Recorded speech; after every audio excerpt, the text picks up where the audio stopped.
Hello, I'm Yaz. Thank you for joining me today. Today I'm going to be playing Scene Investigators.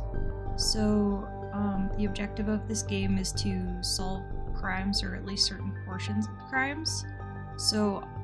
It probably goes without saying that the game is going to include some darker, more mature topics, so if that's something you're not really interested in watching, please take care of yourself and go watch something else or do something else fun. But let's just get into Scene Investigators. I've got my iPad to take notes because I feel like we're gonna need notes. Okay, there's two game modes, assisted mode or detective mode. I think let's do detective mode. We don't need any guardrails, we don't need any hand holding. We're gonna use our big juicy brains today. Scene Investigators is a hardcore detective game. The more challenging case files will require some element of hypothesis testing. This game shines best when playing with a partner to bounce ideas and brainstorm theories. Brace yourself for a brain teaser. Well, I hope my cat is ready for me to brainstorm with her. Disclaimer, this is a work of fiction. Names, characters, places, and incidents are either products of the author's imagination or are used fictitiously. Any resemblance to actual events or locales or persons, living or dead, is entirely coincidental. Scene Investigators is an experience created for detective, true crime, and escape room fans. It's not meant in any way to replicate a real crime scene and the steps involved in solving it. This game was purely designed for the sake of fun and entertainment for its intended target audience. Hello, Agent. You I mean to am tell your me Interpol's merciless not going to call me civilians after exam. this? Please enter your name.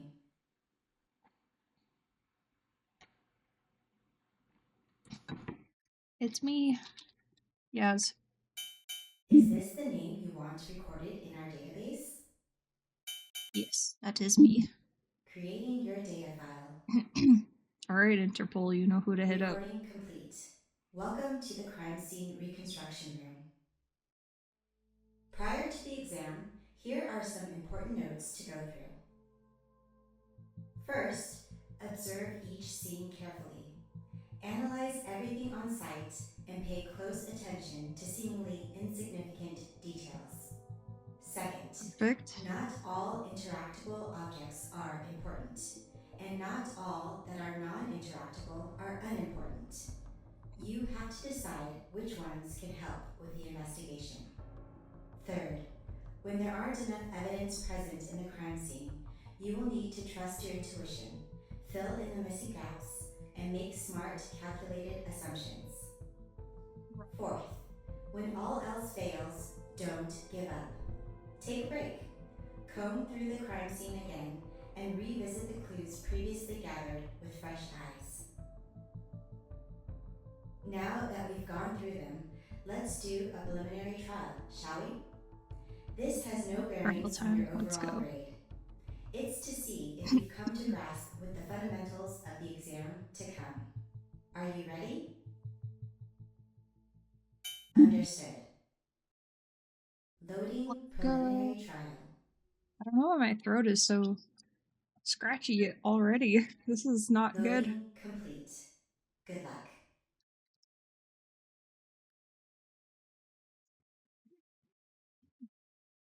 Okay.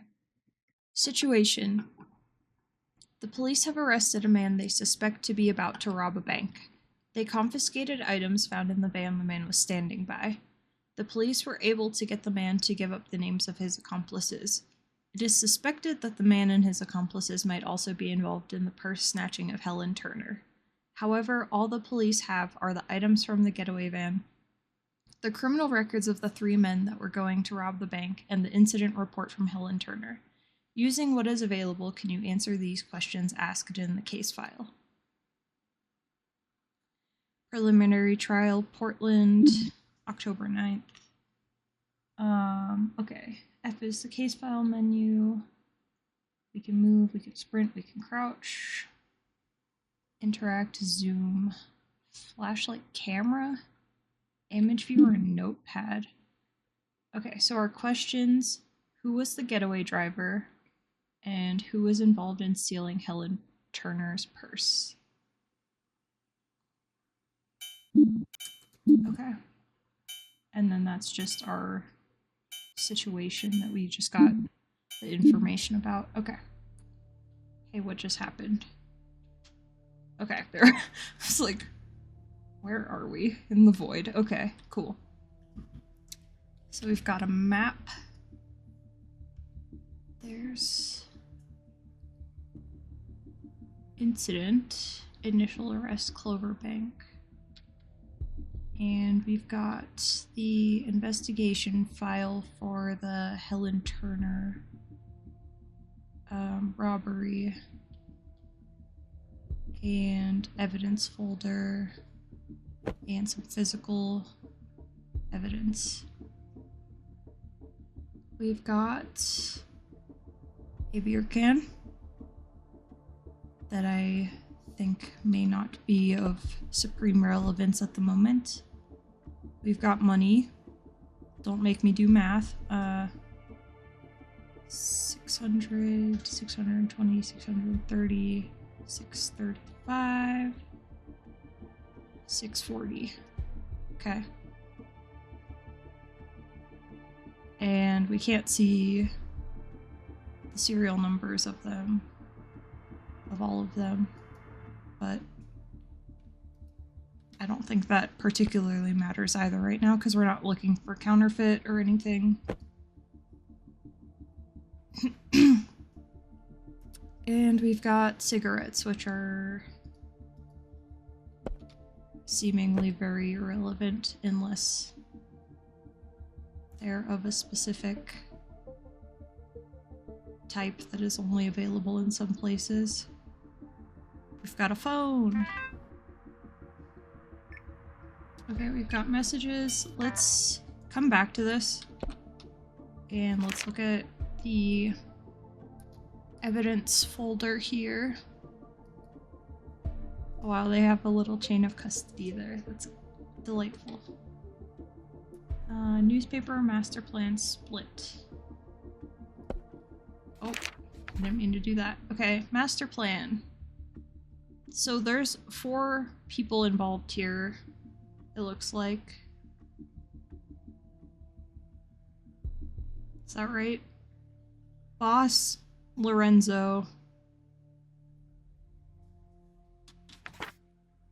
Yeah, boss, helper, driver, Lorenzo. So I'm gonna write those down.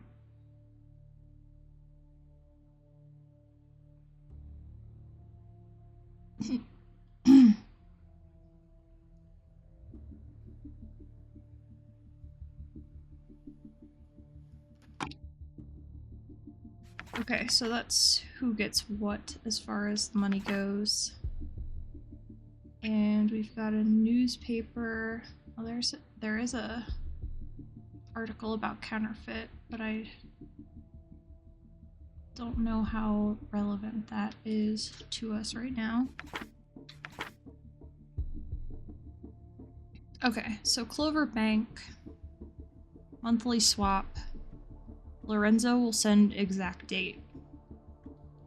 Part 1 of swap, 3:15 to 3:35, 20-minute window. Be in positions at 3:15 sharp. Get in, get out. Minimum security at this time. Security returns from swap at between 3:15 and 3:35. Second part of swap is at 3:35 to 3:55. Too much activity. May have to resort to robbery at gunpoint is part of plan B. Plan C is basically reschedule. Okay, so Lorenzo will send the date. Sounds like boss isn't even really physically super involved.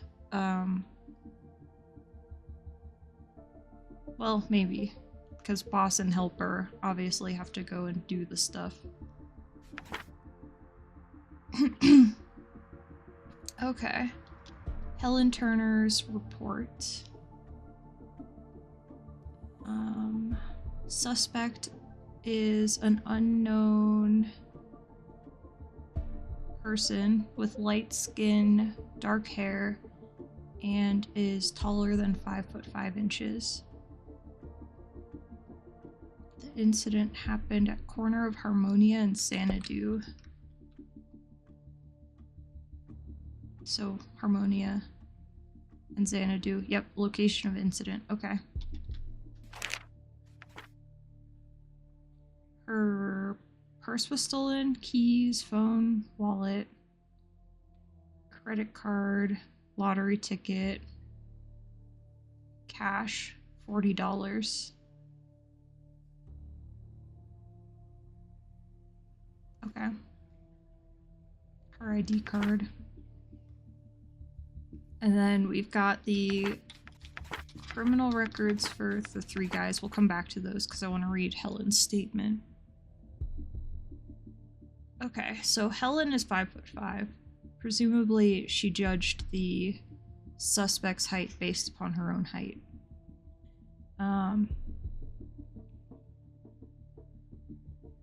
So let's see.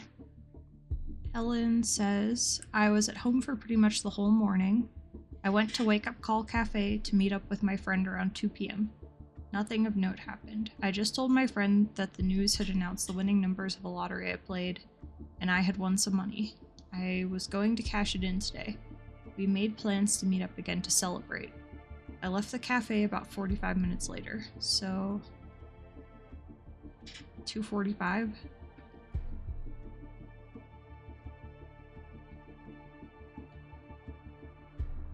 That lines up with the robbery time. I guess we sort of know that they were involved. We just need to know which ones were involved based on the question.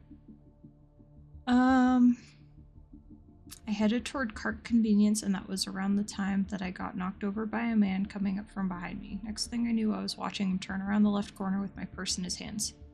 You never really think such things would happen to you until they do. All I can remember is that he was a bit taller than me and that he had dark hair and light skin. As soon as I was able to gather my wits, I asked a passerby to call police. So he was only a bit taller than her, so that's where she got the 5'5" and up.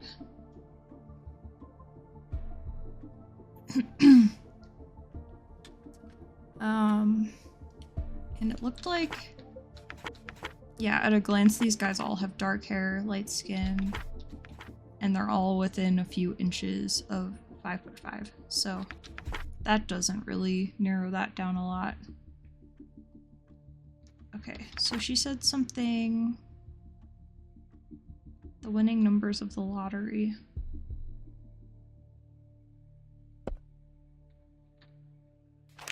And I think I saw, yeah, winning numbers lottery.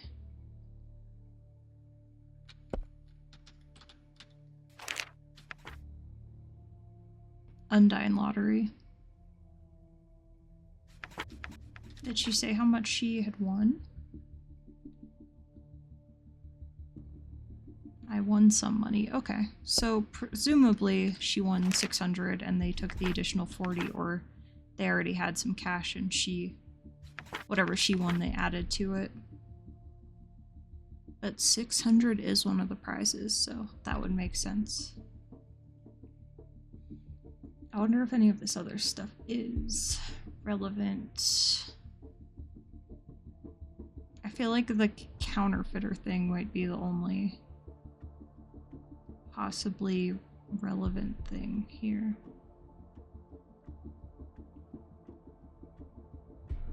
Okay. Let's look at the phone. Okay, so there are 3 different numbers here and the phone owner. I'm gonna write those down as well. Just the last 4 digits of each number.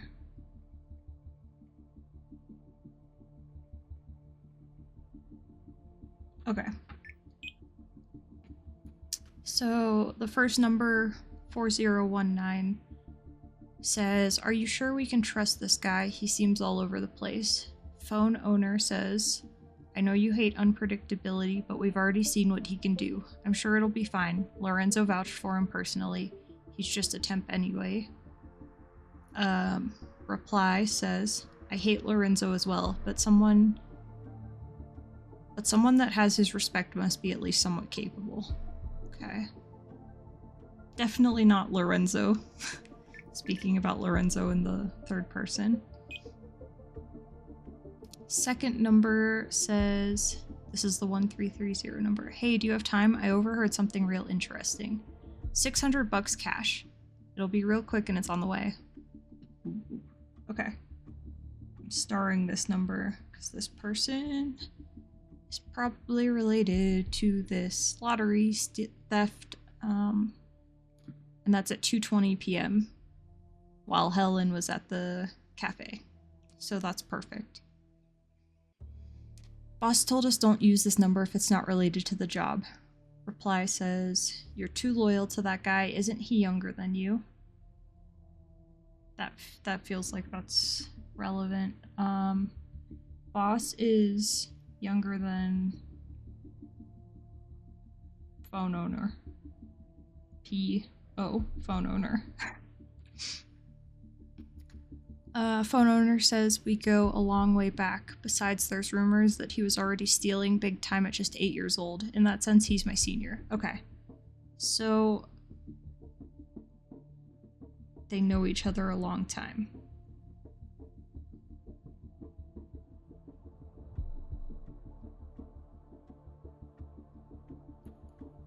And Boss started doing crimes at a young age. Because I saw that they had their jail records there, so we can see if any of these guys have like a juvenile record there. Maybe. Okay. Reply says, whatever, you in or not, we can split it 50-50. Phone owner says, well, send me the details on my other phone, I'll decide then.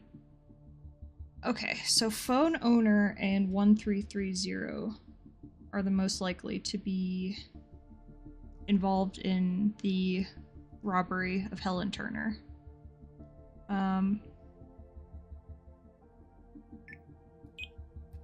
4566 just sends a date. Is that the date of the robbery? 1059.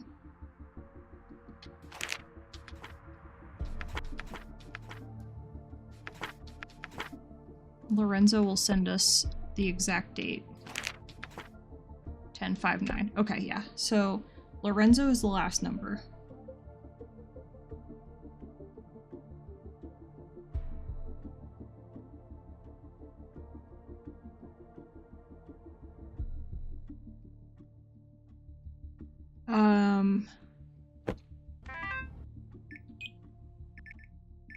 So there's 3 numbers here and the phone owner, so everybody needs to be accounted for. So this one must be boss. 4019 must be boss.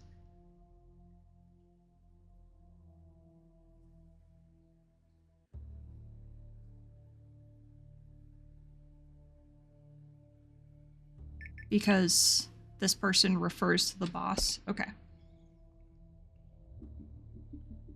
So our phone owner and 1330 are the ones likely involved in the Helen Turner part.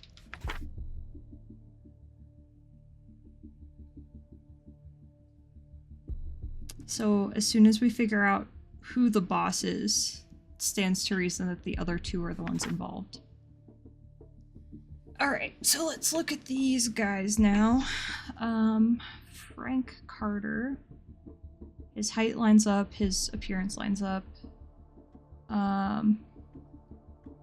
His first arrest was in 92 and he was born in 74. So he was at least a teenager. Don't make me do math. He was at least a teenager. He wasn't 8, that's for sure. Though, yeah, let's just keep going here. So this guy was also pretty young. He was a teenager. And 71 to 95 also early 20s. Okay. So I'll continue reading the files and then I'll say where my brain was just going. So Frank Carter was in Solid Gate Penitentiary, Willow Bay Correctional Facility, and Darkwater Detention Center. We've got terms here and the charges and descriptions. Carter is known for having done forgeries, but it was never proven and he was never convicted. Okay. I wonder if this portlandpolicedepartment.com/forums is a real website at the bottom here. Chad Harris. Also we need to be aware of their ages. So Frank is 35, Chad is 28. And Anthony is 38. So Anthony's definitely not the boss. We've narrowed that down because he's the oldest. So the boss is younger than somebody. Chad Harris. He was in Willow Bay Correctional Facility, Fairwood Max Security Prison, released in February of 2009 for good behavior. So yeah, he only served 3 years of his 10-year sentence. Anthony Young. He was at Darkwater Detention Center, Iron Bolt Prison, and Solid Gate Penitentiary. And there's no notes about him. Okay. Who was the driver? And who was involved in the...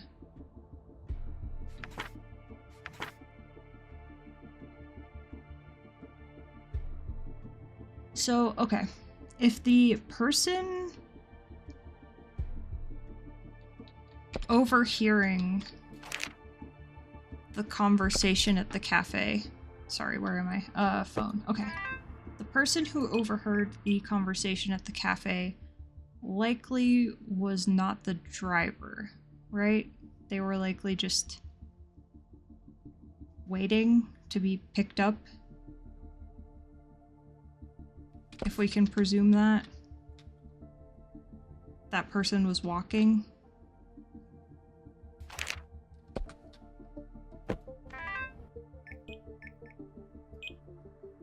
So that means 1330 was likely the helper.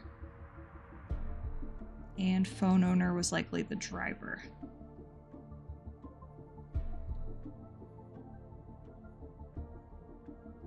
Likely. We'll think about this a little more too, but... Okay, so none of these guys have...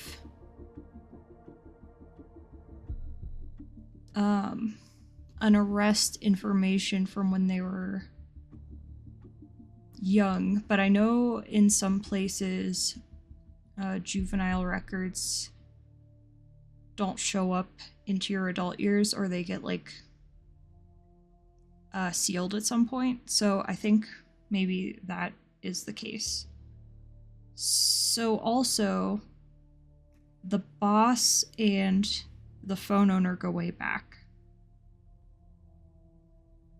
So they probably served at the same time in one of these institutions. So let's see. Darkwater, 05, 95. And he only served 3 years, so that was to 98, so no.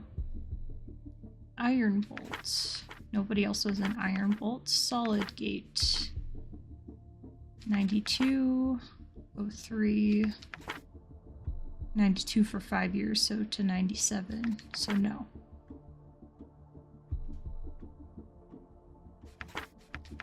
And, okay, so not Anthony Young.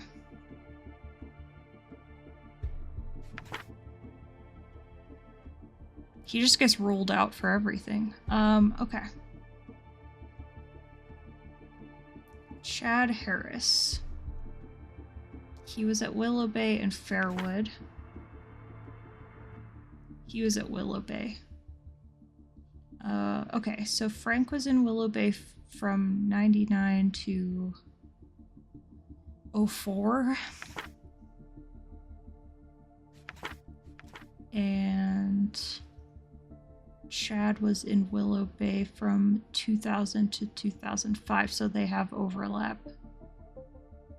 And okay, and Chad is younger than Frank, so Chad is the boss. So Chad is the 4019 number. Phone owner and Chad go way back. So Frank is the phone owner, Frank is the driver. And that leaves Anthony as the helper. I think. Okay, Anthony Young, Frank Carter.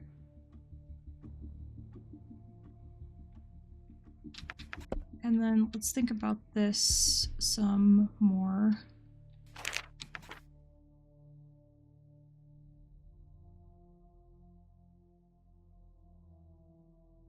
Yeah, I feel like it doesn't really make any sense for the driver to like park outside of a cafe and go inside of the cafe. I feel like it has to be the helper, and that is just the pickup place where the driver is going to pick them up and then head on their way. But instead, it seems like the idea rather became that this person would follow the woman, rob her, and then go to the convenience store or get picked up by the driver, drive around for a little bit, go to the convenience store, go to the ATM, and then head to the bank. So, well, I guess they don't need to go to the ATM, right? I don't really play the lottery. I don't entirely. I think they just give you the cash when you give your card, so that makes sense to me, though. So I think we have an answer, and that okay. So the driver we think is Frank Carter, or rather, I think is Frank Carter, and we've got two people involved in the theft of her purse. That is Frank Carter again, because he probably picked up Anthony Young. Young with a G, not a D. Okay. Eh. Big brain. It took me like 30 minutes to do that first part. Oh goodness. Okay. Understood. And that was the You will be presented like with a the special window during the exam. whatever. To pass the exam, you are required to solve all case files. A grade will be given for each attempted case file. You are free to retry them as many times as you want to improve your grades. It's important to note that the latest grade will always override the previous one, even if it's lower. Let's Okay. proceed. I just have a feeling this is gonna be. Which case file would you like to tackle? Alright, so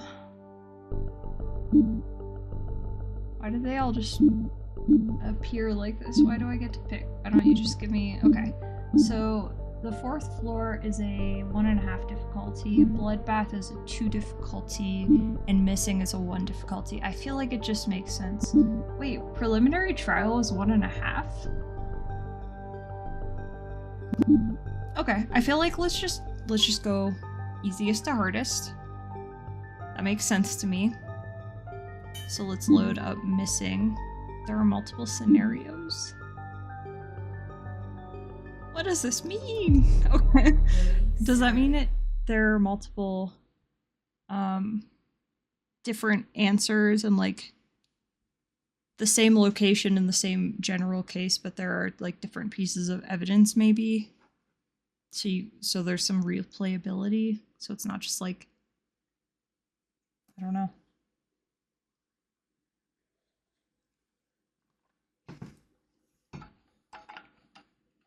Interesting. Loading complete. Good luck.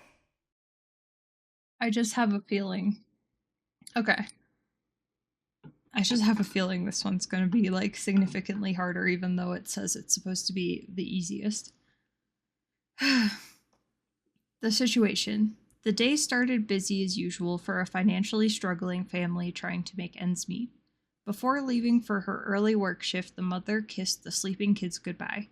Unbeknownst to her, that day had turned into one that changed the family forever. Search through the scene and uncover what happened. Okay, we've got a mother, we've got kids. We're in Los Angeles in 1998. I cannot leave. Okay. I see Nicholas and Hazel, little shoes, presumably the kids. Nicholas. Oh, I should look at what our questions are before I just start writing dead things down. Okay. What is this? Oh, no. Documents, that's a situation. Oh yeah, what was that camera about that it said in the help button? Camera and notepad.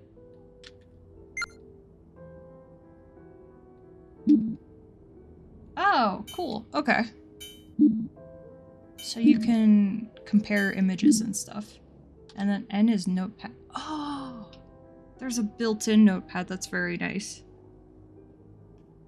I personally, in my detective expertise, like to physically write things down, though I feel like if I typed this, it would be a jumbled mess, so I'm gonna continue scribbling. I still didn't look at the questions. Oh, this is a lot of questions now. Okay. Where was everyone at? Okay, yeah, so let's move me writing Nicholas way down at the bottom now because we have all these questions. Where was everyone at 2 p.m. on the 6th of September?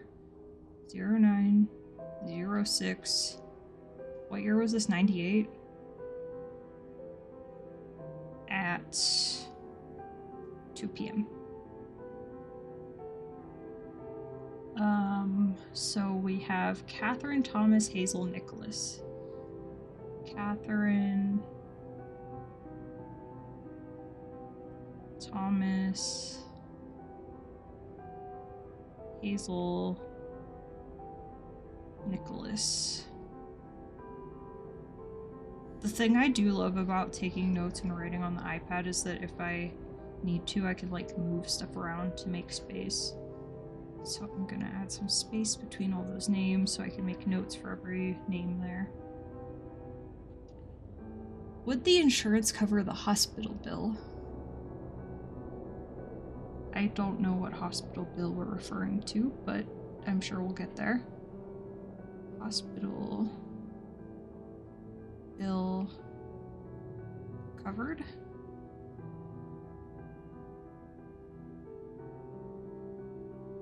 Yes or no? Who picked up the kids on September 18th?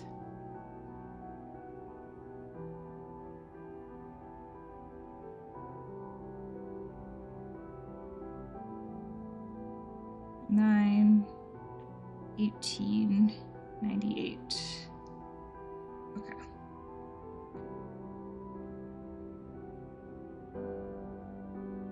Cool.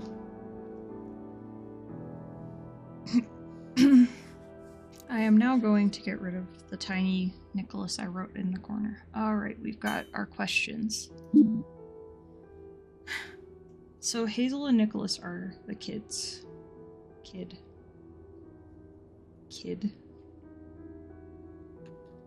I'm assuming Catherine and Thomas are parents, but we'll get to that.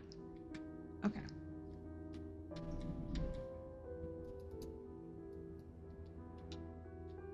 We've got wall scribblies and a kite. Beautiful. Alright, so we definitely have a lot more space. I feel like the, hang on. I feel like the mouse sensitivity is like just a little jumpy. Yeah, okay. I also just kind of am twitchy, so sorry.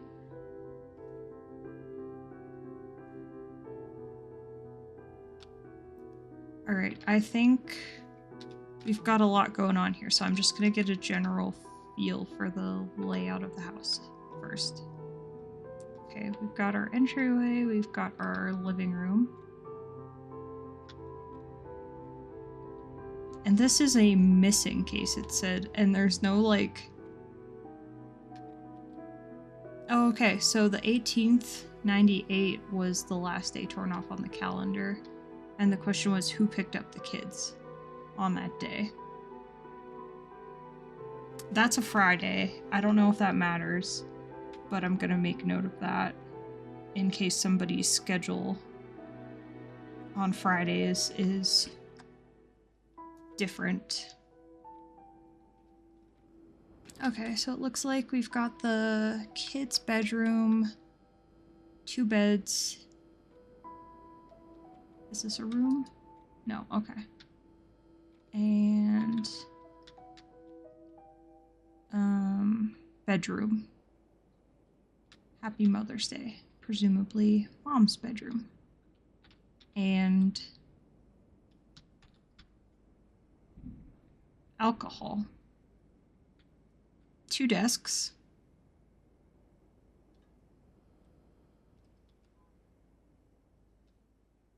Mom and dad, question mark. Catherine and Thomas, question mark. Okay, let's actually start looking at some stuff now that we've got a general feel.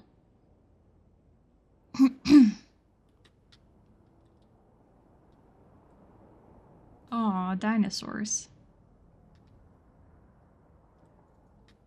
Okay. I'm gonna look at that in a second, don't worry. I just wanna look at some big stuff first if possible. Cute little dinosaur water bottle. Oh. Okay, wait. Let me know if I'm overthinking this already. Why do we sprint like that? Nicholas, presumably, allow me to do some gender binary assumption garbage right now. Presumably, though, Hazel likes this stuff and Nicholas likes this stuff. That's an assumption I'm making.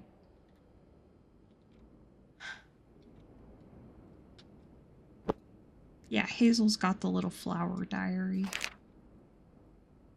And I'm gonna read that later as well. But I see that this says Princess Eliana and that says Princess Eliana. So, assumption seems to be close to right. Nicholas really likes dinos. His water bottle's here. Maybe Hazel is missing and Nicholas is not. But we'll see. I'm jumping several guns or sharks or whatever that phrase is. Got a cute little... Oh, I could crouch even lower? Dang, detective got legs. Alright.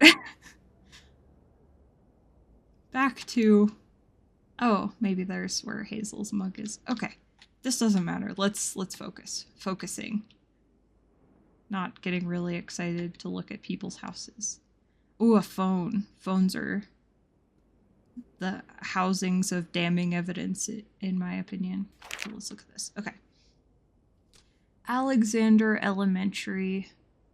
In case of emergency, students can contact their parents. Please contact the main office. The main office number is... I'm going to write the last 4 of that number in case there's a call from there if the kid got picked up early for some reason. What if I require someone else to pick up my child? Please contact the main office. Because we know this said missing. So presumably 1 or more persons are missing. So if somebody else needs to pick up the children, the parent has to call the main office and our ID check will be required. So, yeah, you have to call the front desk for pretty much anything through the school. Are there any things in September? September is the open house. Are there any things about the open house here?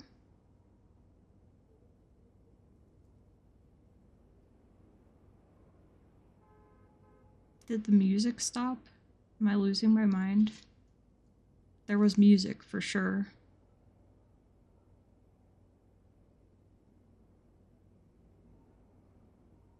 I guess the school year starts in September. That's pretty regular, I guess, in the States. I don't know.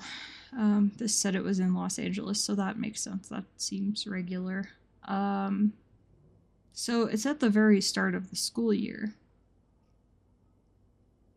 School days are from 8 a.m. to 1 p.m. That number at the bottom is the same as the front desk main office number. I'm gonna write the 8 a.m. to 1 p.m. Since we need to know who picked up the kids, they had to be available at 1 p.m. or we need to have some reason to believe that they called to pick up the kids early. School uniforms are provided. Hats are allowed during outside activity. Footwear must be worn, no open-toe footwear. Hazel, you had sandals. I don't know what you plan on doing with them sandals, Hazel. K through 5 orientation. So these children are all quite young. I don't know how old children are in 5th grade. But small kids. Okay. I feel like this is about to make us sad. Or me sad. I don't know about you, but I feel like I'm about to get sad.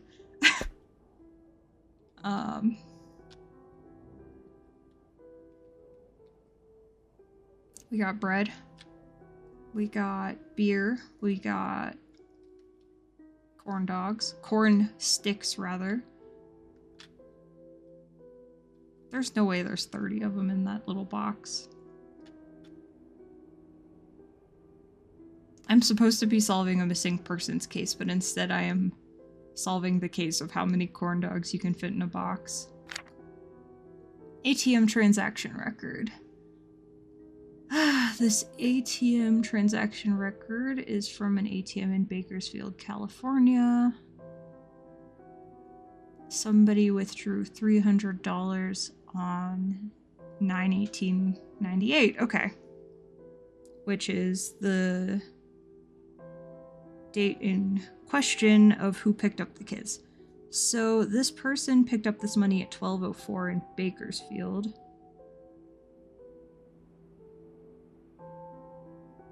How close is this address? Is this a real address? Hang on. Is this a real address? Because I think Bakersfield is pretty close to Los Angeles, but I don't know if it's like within an hour. And I need to check where the school was. Oh, maybe they're on the same street, because that's not a real address, but okay. Atha Drive in Bakersfield. Romrog Way, Los Angeles. Presumably these places are too far from each other. Let me just double check, because I feel like Bakersfield and LA are pretty close. But not an hour close, I don't think.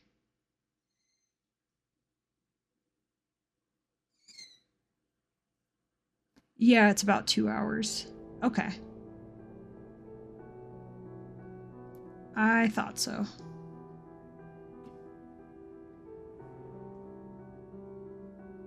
So whoever did this ATM transaction did not pick up the kids. Unless they picked up the kids late.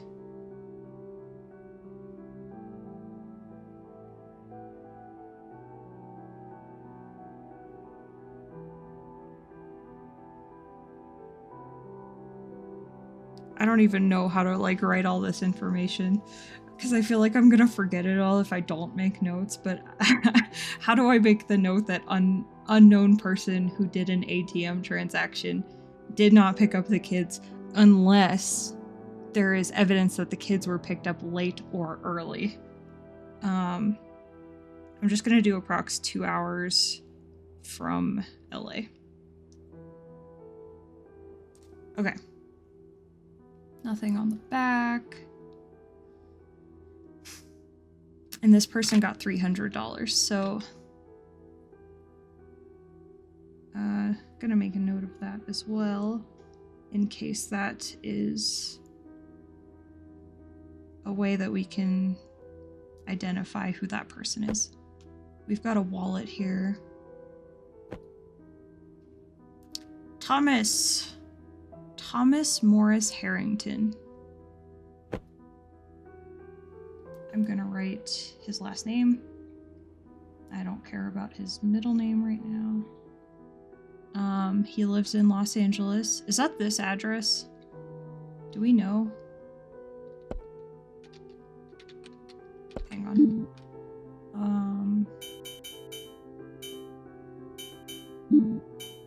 No, stop. Did it say? No, it doesn't. Okay.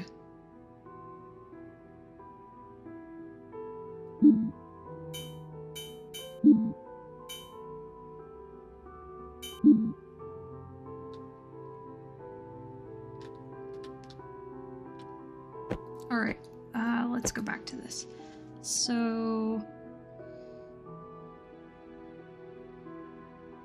California driver's license, Thomas Harrington. He lives in Los Angeles, Oakway Lane. We need to know, like, where people were address-wise. I think if I think he was home, we'll revisit this to actually get the address, but I don't think I'm going to write it down at the moment.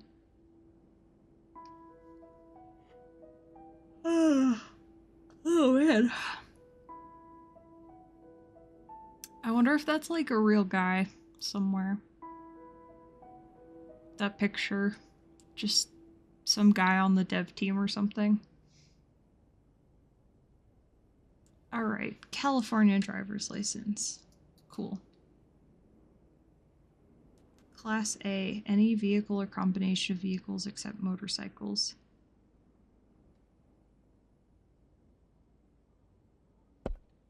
Okay. Hillside Bank, Thomas Harrington. Did that ATM, we'll make a note. Hillside. I am my own worst enemy right now with my sporadic notes. Sometimes the last four of a credit card or an account number is on an ATM receipt, so I'll just write the last four. Again, 1223. And it's Hillside Bank. This is a fuel card for September for $80. This is a photo of a pretty woman. Hi, pretty woman. This is 30 film photo prints. 4x6. That looks about not the right ratio, actually. That looks like 4x... well, maybe 4x6. He got 30 photos, though. On the 7th. Okay. So we need to know where everybody was on the 6th. On the 7th, we know...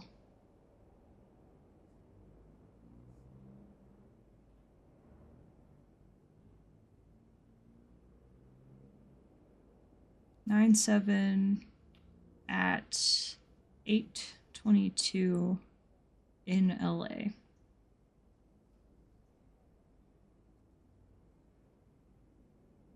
And and they're available for pickup on the 12th. So presumably... Oh. We'll get back to that. Presumably from the 7th through the 12th. Or on the 7th and on the 12th, this person would be in Los Angeles. Hannah Olson. That's a new name. Hannah Olson. Meet at coffee shop near house. 9:13 at 3.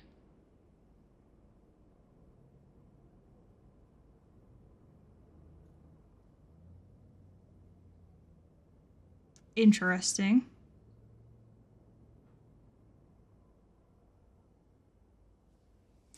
There was a family photo in one of the children's bedrooms. This person, presumably Thomas, is printing things, and that's his card number. It ends in 1223. He's planning on picking up the photos on the 12th, and he's planning on meeting Hannah at the 3rd. So is he printing photos for Hannah? Interesting. Is this Hannah or is this Catherine? I wonder. I saw a family photo in the other room, so maybe we can compare and see if this woman looks like Catherine or not. Las Vegas on the 6th. And he was in LA on the 7th. That's a long drive. A short flight, a long drive though. Okay. So, 9/6 at 13:32. He was in Vegas.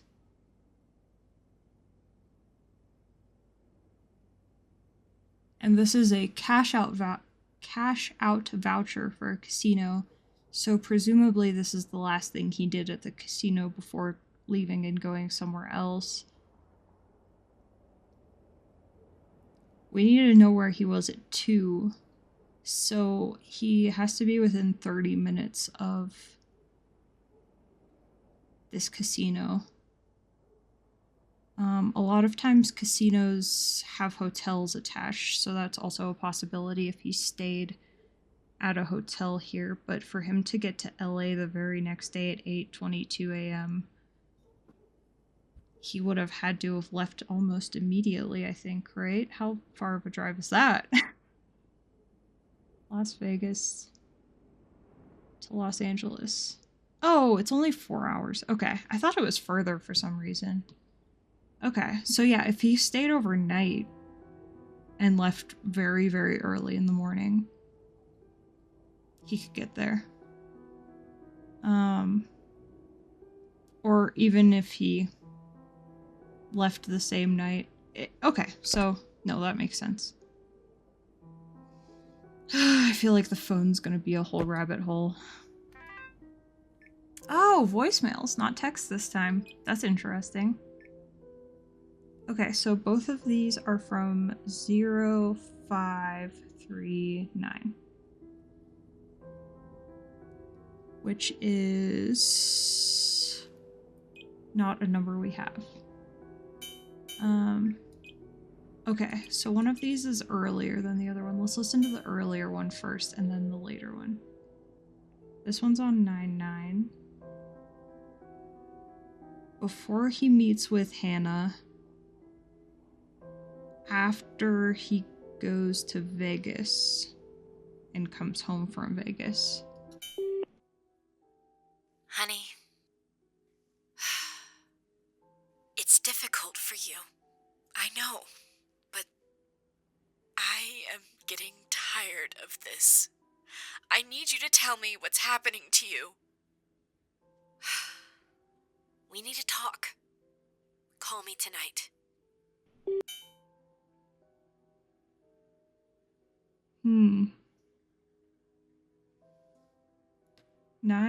9 at 5 a.m. Call from 0539. She sounds distressed. She sounds upset. He just cashed out like 59 cents or whatever it said from the casino. 63 cents. I don't remember.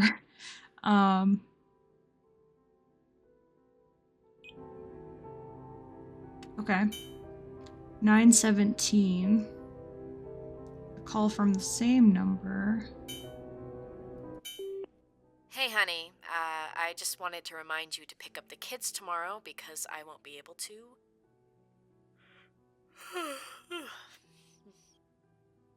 Anyways, miss you. Safe driving. I'm wanting to assume this is Catherine. I feel like this is Catherine because she said I won't be able to pick up the kids, presumably her kids, but this is a presumption that is open to being changed. So I'm going to say Catherine. Okay. She asked Thomas to pick up the kids. Presumably this is Thomas's phone and this is Catherine. Asked Thomas to pick up kids. Kids. I can't spell.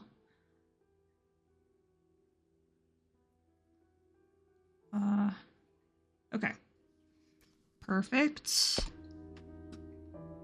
I'm glad there wasn't more in the phone, honestly. I feel like the phone is always going to be a rabbit hole to go down. Anything in the kitchen? We got a cup of tea. We got a cute little kitchen here. None of the cabinets open. Okay. I'm sort of thankful for that. Because I feel like I could spend all day opening cabinets.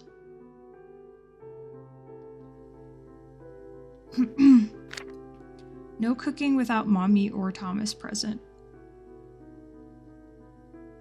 New inkling in my brain. It doesn't say mommy or daddy, it says mommy or Thomas, so that sounds very much like stepdad.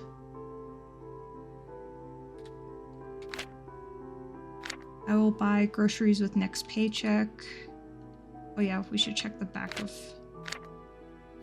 Okay.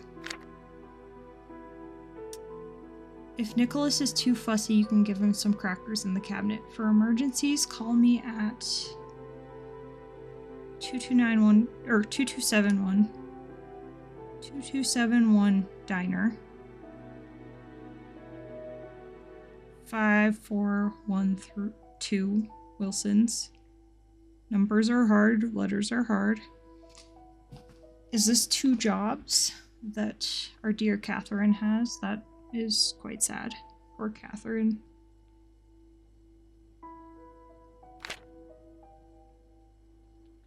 Nicholas.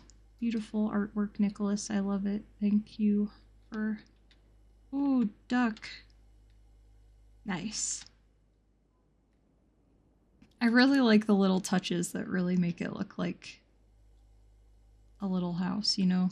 The spices on the counter, the bleach on top of the fridge, the corn dogs that should be in the fridge but are not. Oh, I was like, can I interact with the corn dogs now? I need to put those in the freezer. Okay. We've got, oh, another phone. No.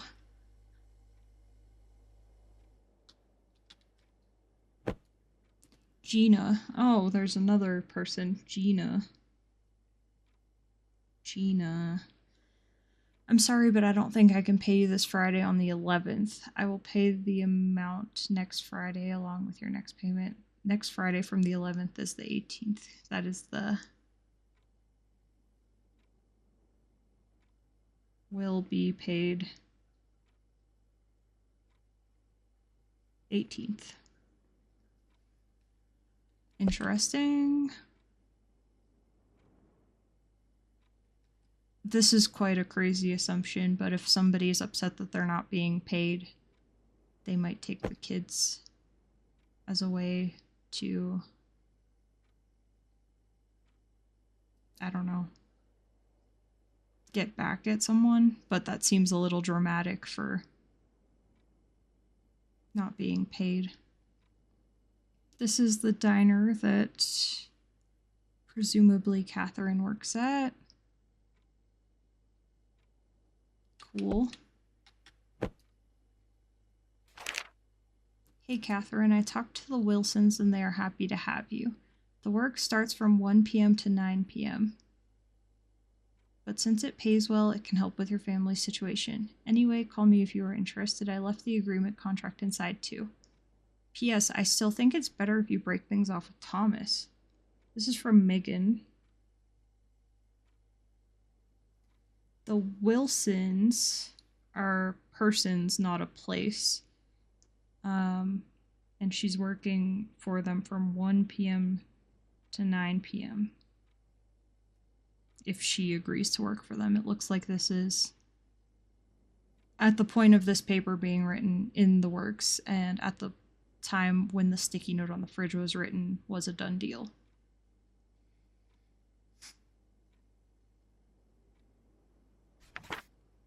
Expected on the job: making dinner, cleaning the house, doing the laundry, assisting them when they want to move around in the house or outside in their wheelchair, take their medication, use the restroom, take a bath, change into their nightwear, get onto their bed for sleeping, locking up at night, any other times you might be on standby for any needs they might have.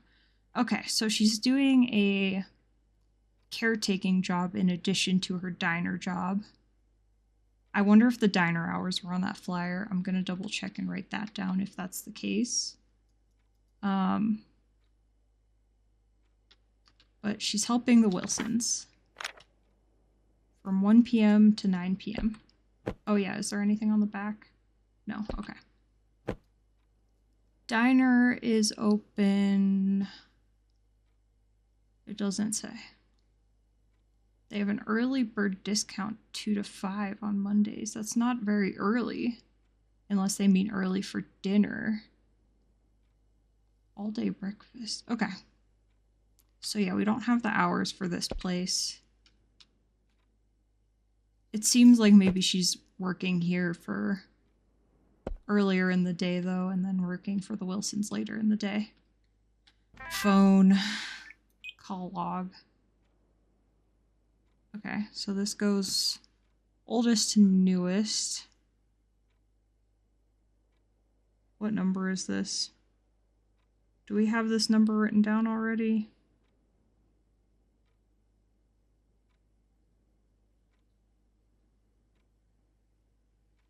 Nine, 7, 5, 3. Bunch of missed calls from 9753.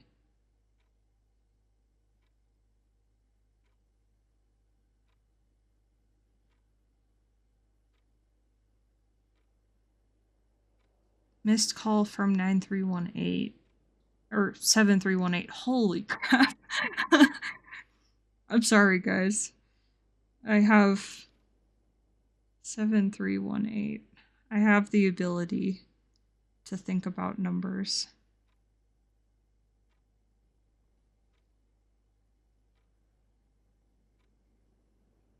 So they didn't call 9753 back. They called 7318 back after missing a call, however.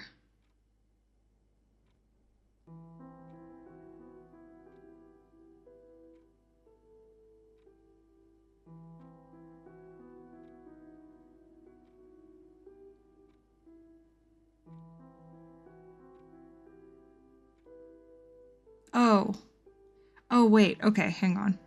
This is that they didn't answer. This is that they called and that 7318 didn't answer. This is on 9/9 at 5:16 a.m. This was a call to Thomas Harrington because he received a voicemail at 5:17 a.m. that day. So 5 0539 is the home phone.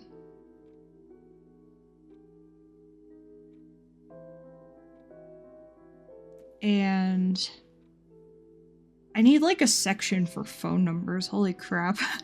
7318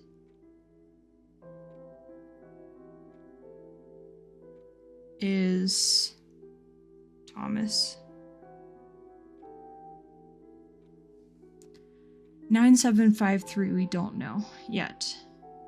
They missed a call again from 9753 on the 11th. They answered a call from 9753 on the 11th. Missed a call again, answered a call, missed a call, missed a call. I wonder if this is Gina. Upset that she wasn't being paid. Is this a new number? 8290?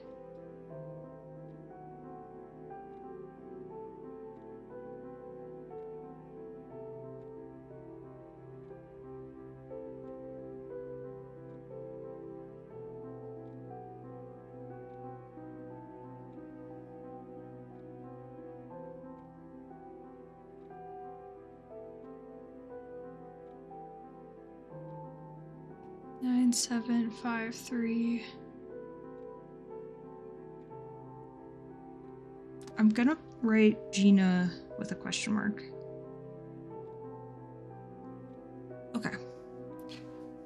And 7318's Thomas. They called Thomas and left him a voicemail.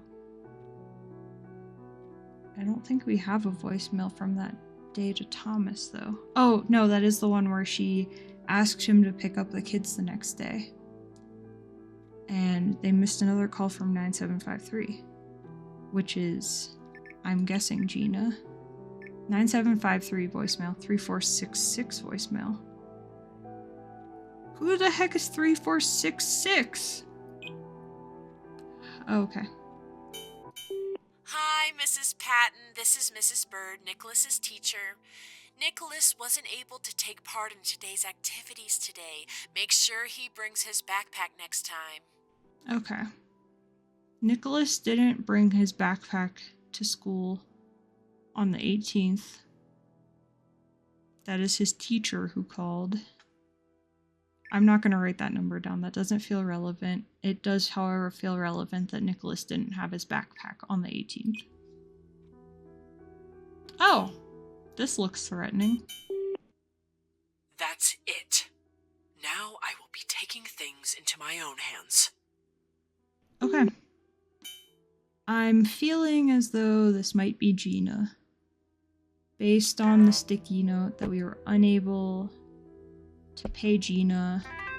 She called on the 18th and left this aggressive voicemail. School lets out at 1 p.m. Ooh. Alright. I don't like how this seems to be going. Let's continue. I think I want to investigate the kids' room before we investigate the living room and parents' room. Okay, Nicholas's backpack is still here, but the teacher called and said that he didn't bring his backpack to school that day. So both kids seem to be missing, is the presumption. Somebody seems to have picked up both children. This is a Princess Eliana doll. Oh, cute. Oh, this is gonna make me sad. Stop. Princess Eliana doll costs $27.99. In 1998, sorry, so a little bit pricey for the time. I mean, still a little bit pricey. Okay, so if this is Catherine and Nicholas and the kids, Catherine does have light-colored hair, like in the picture in the wallet. Oh, $322.97. Okay. So Nicholas has been in the picture at least a year. Whoa, I zoomed and clicked at the same time. Hazel, Mommy will be very busy and won't be able to cook for you and Nicholas. Whenever Thomas is home, he will prepare all the meals. Otherwise, on the day that he is not home, I will leave $12 on the dining table in the morning. Give yourself 6 and your brother the other 6. You must use this for food and only food. Ah. There are days when Thomas is not home and Mom is not home.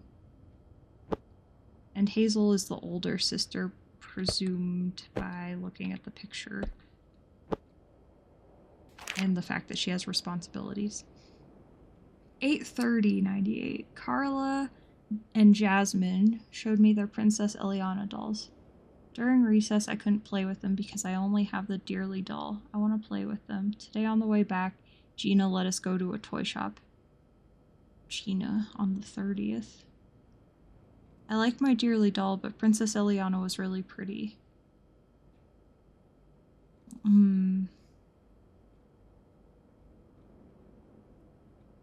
Okay. 9-3. Today was PE and we played soccer. Jasmine and I were Team Red. I think Carla wanted to be Team Red too. Jasmine is really good at soccer. Walking back made me so tired. Also, we were running out of bread. I'm putting together pieces and I don't like it. Oh. Okay. 9-8. Today my teacher had me meet someone during lunch. Her name was Hannah. We talked about Mommy. I think she is Mommy's friend. I am glad Mommy has someone who cares about her. Hannah Olson is the person who Thomas met at the coffee shop on 9/13. On 9/8, Hannah met with Hazel at school. But why? Okay, I was sort of thinking that there was something nefarious with Hannah, but maybe Hannah is like a social worker or something, and she was meeting with Thomas since the mom was busy. I don't know. It was finally Mommy's day off today, but I couldn't show Mommy my drawings. When she wasn't sleeping, she was talking to Thomas on the phone. She seemed mad at him. Mommy is always working now, so I only see her on her day off. That was the 10th. That was after he got the day after he got the call from Catherine.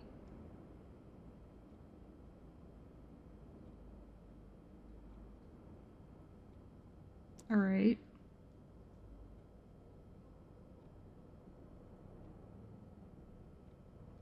I'm not quite sure at this moment if Hannah was allowed to go to the school because she said she was friends and then this is what made the mother angry, or if Hannah is a social worker. So Hannah is right now a very up in the air figure to me. 9:14. Last night I woke up because I heard something. Mommy was crying. She was saying that she was sorry. Thomas was hugging her. Why does Mommy need to be sorry? Interesting. The 14th. I don't really have any notes about the 14th so far.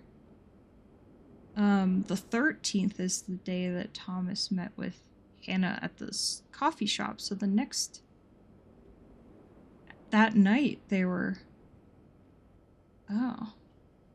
So yeah, maybe Hannah is like a social worker or a CPS worker or something like that. Like a Child Protective Services, if you don't know CPS. 9:17. Today we only had oatmeal for breakfast. I miss when we walked to the store to buy muffins. Nicholas would give me half of his and I would give him half of mine so we can eat 2 flavors. Oh. And that's the last entry. Okay. What I was processing here is that the Princess Ileana doll was $27.99. And she was doing the math of how to get $30. She was tired and running out of bread, and $6 was how much she was supposed to have for food. So it seems like she was saving her money for the doll and not eating, or maybe just sharing food with friends, but not eating an appropriate amount if just walking back from school made her so tired. Which is hurting my heart. And I also don't know if maybe she was just taking her own money or also her brother's, or she was like using, yeah, maybe using like one portion of the money to buy food and the other portion to save for her doll. But it does look like she's trying to calculate how many meals she, or how much food money she would need to save to get a doll. And looks like she got the doll, so that's heartbreaking. That is so sad. Yeah, $6 for yourself and $6 for your brother. I also don't know if, like, in 1998, $6 was enough for them to have an appropriate meal. I know that inflation is bonkers, and the cost of food in different parts of the country is also very, very different. Ooh. Ah, crumpled trash paper is the best paper. Okay.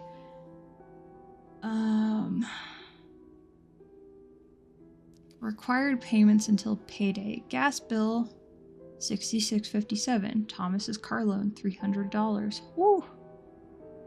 In 1998, $300 is... Wow. Okay. Landline service, $70. Water bill, $57.90. Cell phone service, $45. Gina was paid for 40 hours of work for 6 days. So she worked pretty much full time, presumably babysitting. And they owe her $230 for just that week of work.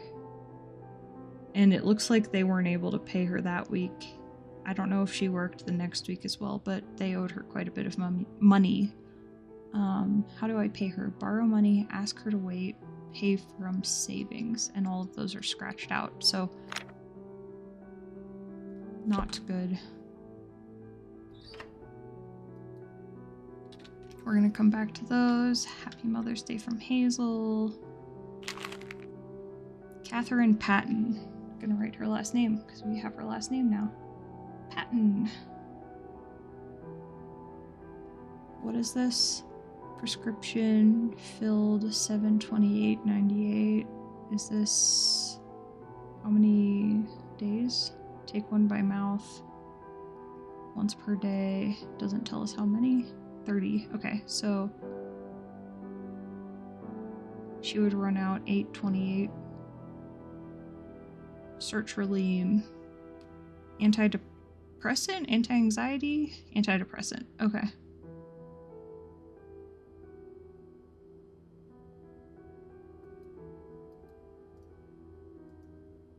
I wonder if this is covered by insurance. Or if this is an additional cost. Man, 100 milligrams? That seems like a lot, but I know different medications have different appropriate dosages, so I'm not sure for sertraline.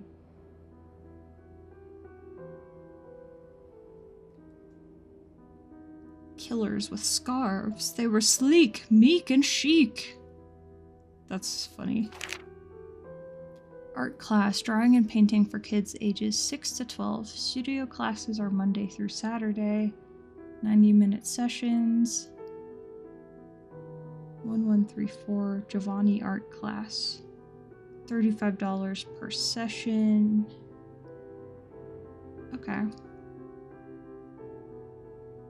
She wants to do good things for her kiddos.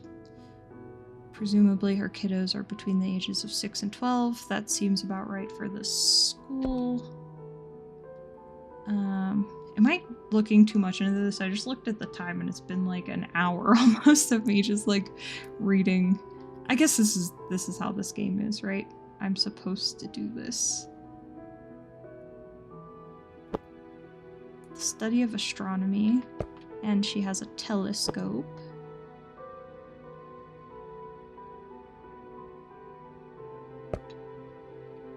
What else is in here? Looks like academic books of sorts. Parents on trial, how to win a custody battle. Oh, interesting. Very interesting. It is always best to document what your child/children's parent does or says as much as possible in which you find useful for the case. Highlighted section says, for every instance you record, include the time and day and a brief description of the situation. What the child/children were doing and what you were doing. These could be helpful for times when the court is not in your favor.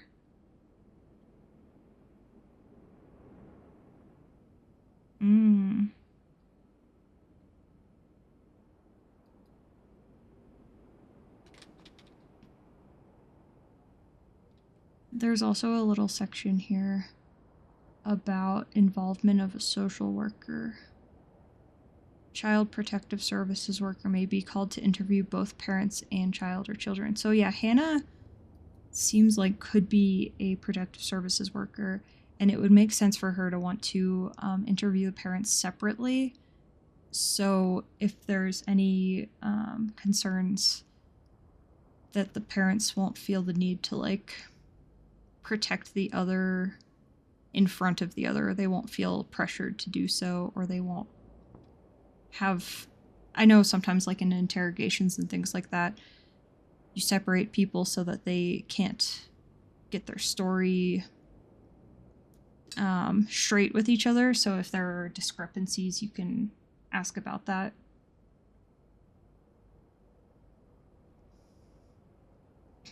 So either this, I mean, this is in a box, so this might have to do with Catherine's previous relationship. Presumably. I don't know. It seems like that. That would be my guess.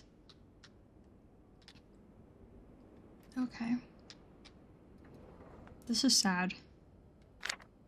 Catherine Patton, $480 to Rick Wilson. Who is Rick Wilson?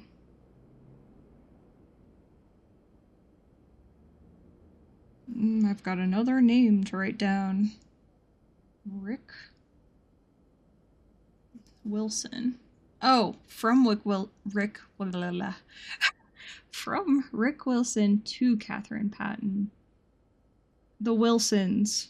This is money for her working for the Wilsons. Okay. And this is in Santa Clarita. The Wilsons are in Santa Clarita, which might be 40-minute drive? Question mark. My California geography is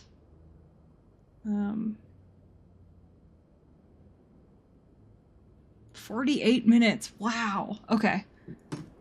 Yeah, my California geography's on point, actually. Okay. Okay, so this is from 9/13. Did she not cash this yet? It says cash on next day off. Northern signs of the zodiac and constellations between declinations 45 degrees north and 45 degrees south. Okay, I don't think this is...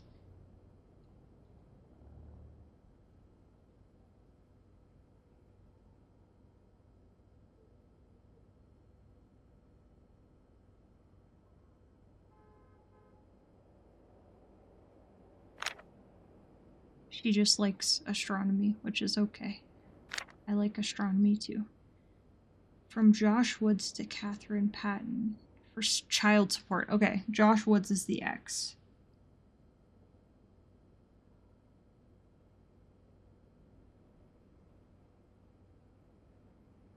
Wait, so if she's getting $700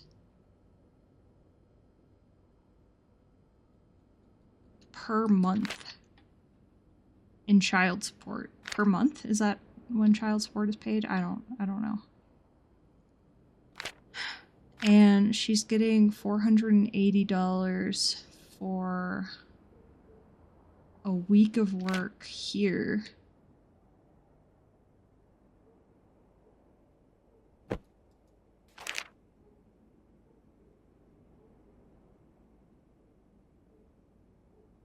I feel like that's adequate, is it not? Unless they have debt. Police department mail. Okay. Congratulations on your engagement. Congratulations on the engagement, Catherine. I'm thrilled for you. In all honesty, I was quite doubtful, but it was going to work out. After all, you guys have only been dating for a year. Okay, 97. Oh, this is from 97. So, 96? After all, you guys have only been dating for a year. I assumed you would go back to Miami a few months after moving here. I'm so excited for 1999 now. I will definitely be there at your wedding. So we're at 98 now. 99 is when the wedding's supposed to happen. 97 is when that photo was taken. 96 is when she started dating Thomas. So yeah, that book, I'm assuming, is from her divorce. Her ex lives in North Carolina. Interesting. And she's from Florida. Stop by the gas station, get new fuel cards for September. $80 each for 2 cards. Withdraw money from bank. Oh, wait. Nicholas was worse today. Tantrums are as always, but he started throwing toys again. You need to talk to him. He needs more discipline. Are these notes from Gina or maybe from Thomas? Yeah, I think from Thomas. No, maybe Gina. Okay, these two are from Gina. This one's either a note to self or from... Well, because Thomas, it looks like, withdrew money because that wallet had Thomas's ID in it. And there was a fuel card for September.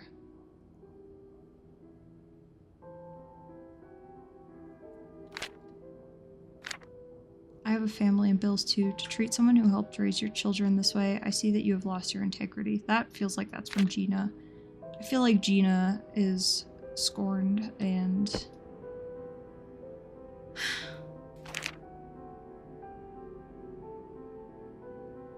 Okay, Los Angeles Police Department. LAPD, open up.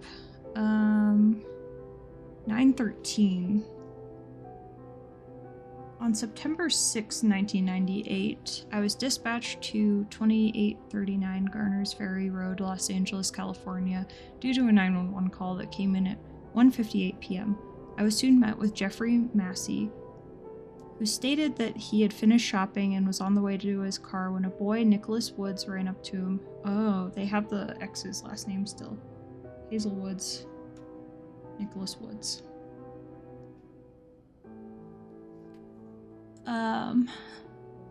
The boy asked Jeffrey to help his sister. That was when Jeffrey saw Hazel Woods unconscious on the ground of the parking lot and called 911. An employee at Terry's Toy Box witnessed Hazel walk out of the store with her brother Nicholas a few minutes prior to the call. Hazel was taken to the nearest hospital immediately. Alright, so this was September 6, 99. 96. 98, I mean, sorry. Hazel taken to hospital. I'm presuming, which could change, that,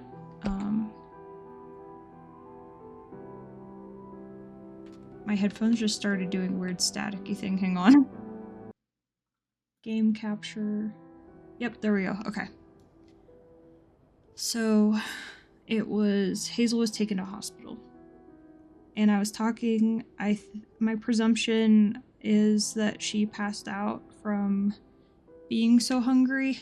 It looks like they said that they were outside of a toy shop, so I'm guessing that was after she had been skipping meals long enough to be able to save up for her doll. Which is heartbreaking. I hate that. Happy birthday from Thomas, 96. Happy birthday, Catherine. Glad to have met you. Would you like to have coffee with me sometime?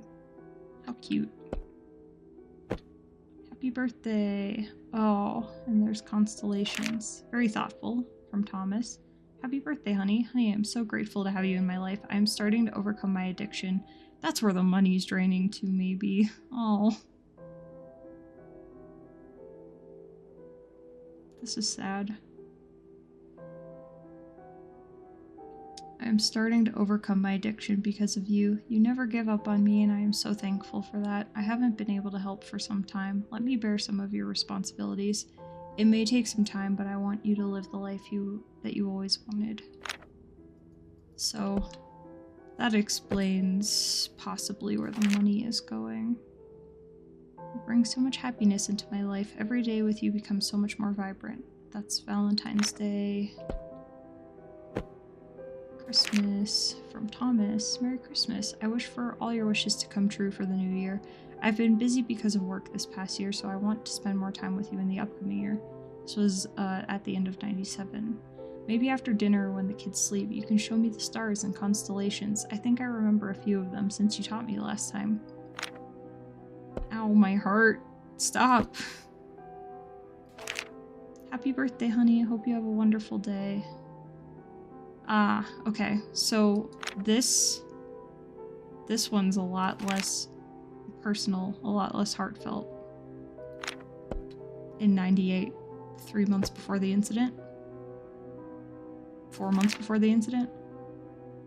Happy birthday, honey. Or happy Valentine's Day, honey. Sorry. Whoa. I'm sorry that it's become like this. I couldn't turn down the job. When I come back, I want to make it up to you. In the meantime, I ordered some flowers for you. Hope you like them. So that was February of 98, and the birthday card is under it from May of 98, and that one is significantly less heartfelt. Otherwise they were in order, so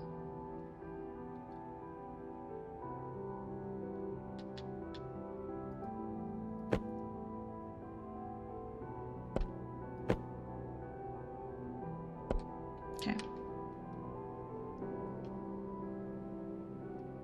I love the Mother's Day poster from Hazel.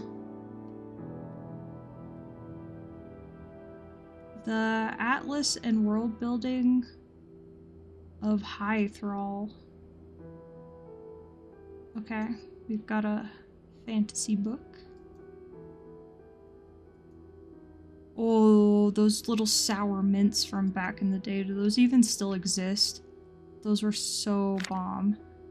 ATM transaction record. In Vegas. $500.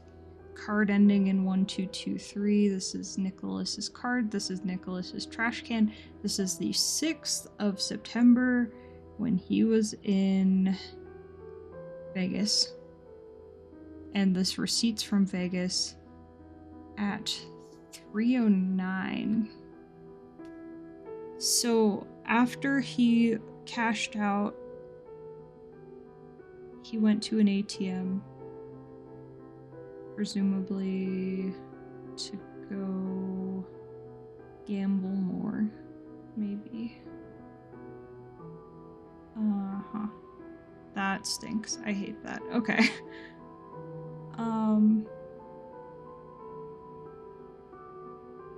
I don't know where he was at 2 then, because he was here at 3.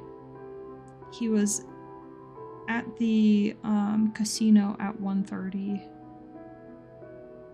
I don't know how I'm supposed to say what address he was at, because it seems like he might have been between here and there. And I mean, I doubt he stopped somewhere in between, but it's possible. It's always possible. ATM at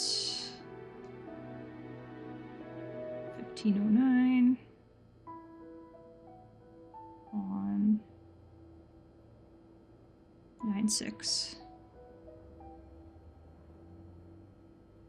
Vegas.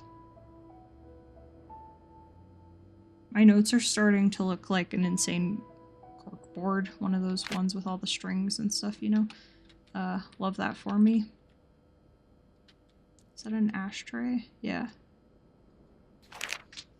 Account summary. Thomas Harrington, Oakaway Lane, Los Angeles. That's the 1223 card. Payment due date. So he owes nearly $8,000. His minimum payment is $157. He paid $1,000. Oh, wow. Wow. Oh my goodness. He paid $1,100 but racked up a new $4,000 of debt. This is rough. Yeah, this is where the money's going. Wow. That's tough. Pile of receipts, camera, pictures. Oh, these are the pictures he got, I guess. Okay, so he just got some pictures of different landmarks, monuments, sites. Is that San Francisco? Looks like San Francisco. Somewhere in the American West. Somewhere also in the American West. Okay, so those are the prints he got. That's nothing nefarious like I initially assumed it was. That's a rifle. No, it's a BB gun. Okay. I was concerned. I mean, you can have a rifle, but... Oh, okay, here's... Okay, so he's driving a truck.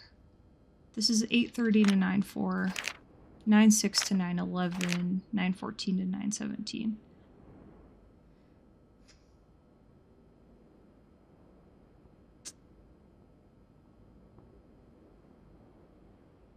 So we know...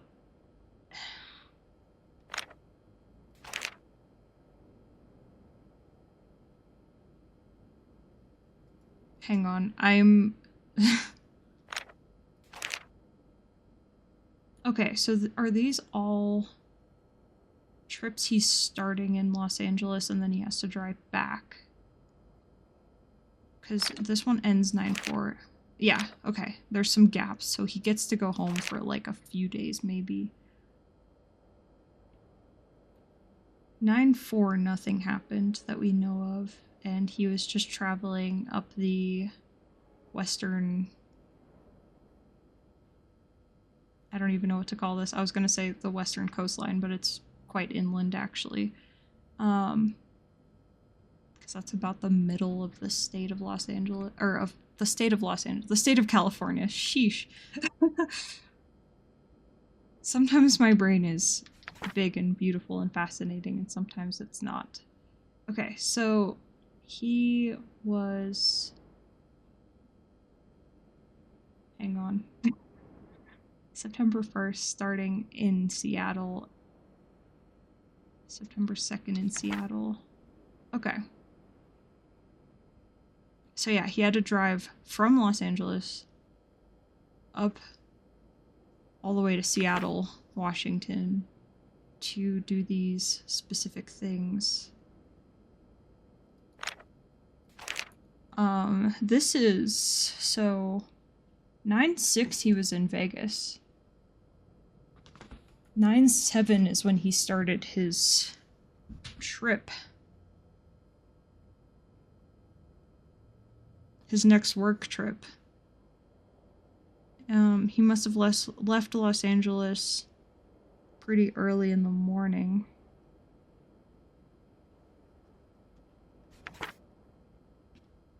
And his stops were in Arizona and New Mexico.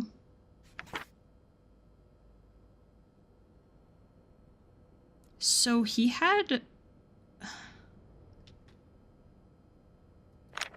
no articulable reason to be in Vegas other than maybe he was driving back and then went, oh, Nevada's over there. I could just go to Nevada. But he was there on the 6th.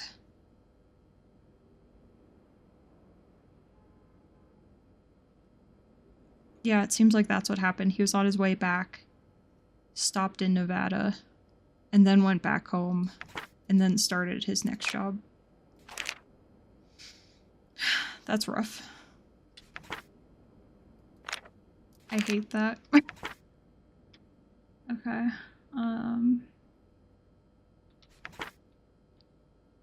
9:14 to 9:17 from Los Angeles to Bakersfield. That explains why he was in Bakersfield getting money from an ATM, I suppose. But what day was that? That was 9:18. So that was on his way back.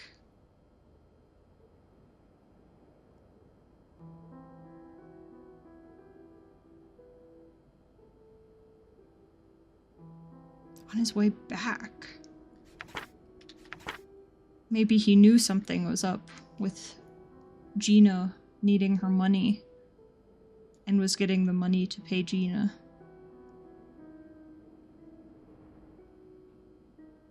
Right, okay.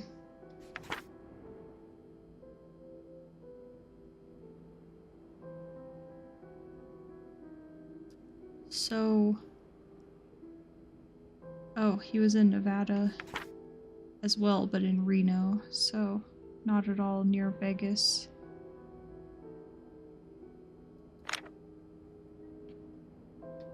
So it looks like he's a truck driver, and he takes some pictures on his travels and prints them out and sends them home, and he orders food and gets his car cleaned and spends money like it grows on trees, and buys beer and cigarettes and a lot more beer. That's a lot of beer. So it seems like he's got a gambling addiction, an alcohol addiction, a cigarette addiction. Hopefully nothing harder than that, but still. 9:05, breakfast was supposed to be scrambled eggs and sausage, lunch was supposed to be mac and cheese, dinner was supposed to be spaghetti.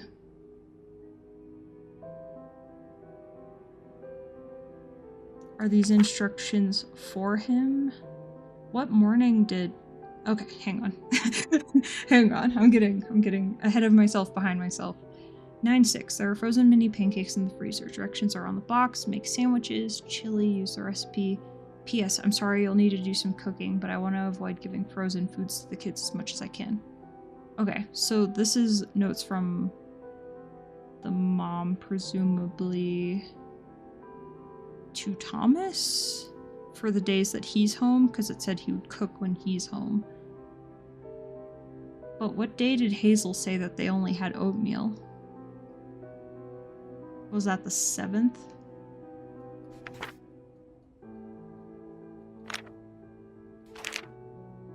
Truckers United Health Insurance. I assume this plays into our was the hospital bill covered question. But we haven't seen the hospital bill yet, so let's, I guess, just look over this and then get back to it. So they were insured from September 30th, 97 through September 30th, 98. There are 3 dependents, Catherine, Hazel, and Nicholas. Thomas is the insured. Those are his dependents. Benefits under this policy. This policy shall cover the insured where they may be, should they be in either the United States of America or the Dominion of Canada. Should insured individuals seek medical assistance outside of covered countries, the expenses will not be subject to coverage. I can't believe I'm reading an insurance policy right now. Only a person who satisfies the below-mentioned eligibility criteria or is a dependent of the insured can be covered under this policy for the benefits listed under this policy as per coverage schedule.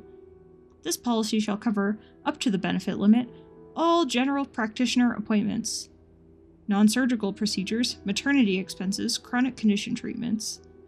Additional coverage shall be listed under the C section below. Okay. Up to the benefit limit. We don't know the benefit limit.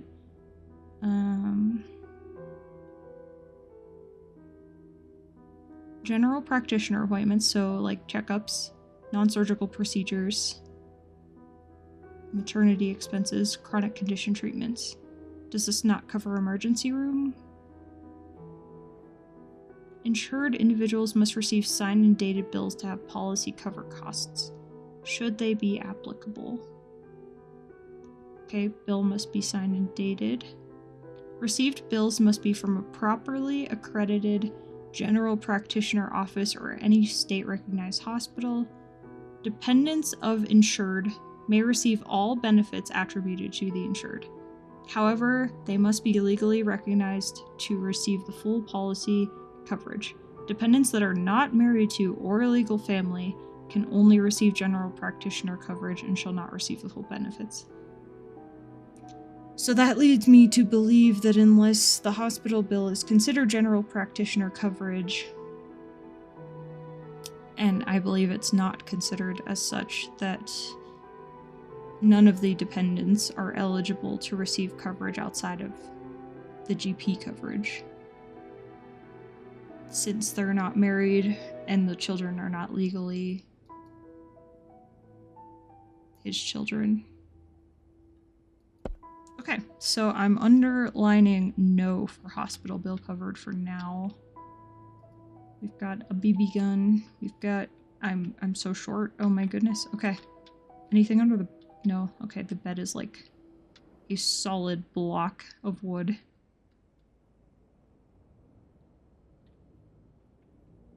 I am so small.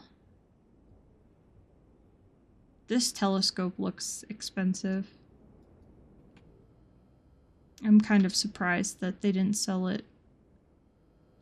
I get that that's like very important, and I get that primarily the financial burden is coming from Thomas, but I'm sort of...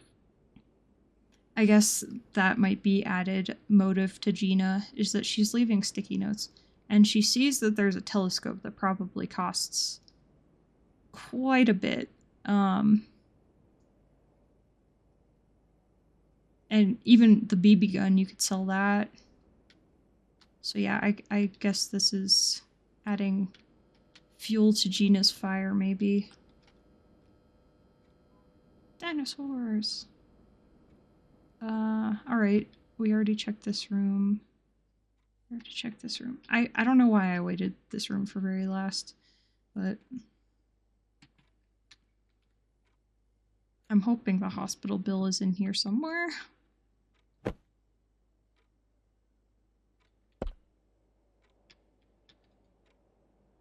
The little ones. What is this?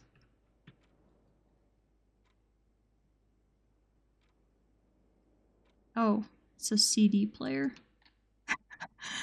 A relic of the past? Oh, goodness. Okay. Thomas takes care of kids until... Okay, kids start school. Wilson's 1 to 9. This is September. Okay, Thomas leaves to Albuquerque. Thomas is in Vegas this day. And then he leaves to Albuquerque the next day. Wow. That's rough. Okay. Thomas leaves to Reno. Gina's last day is the 30th.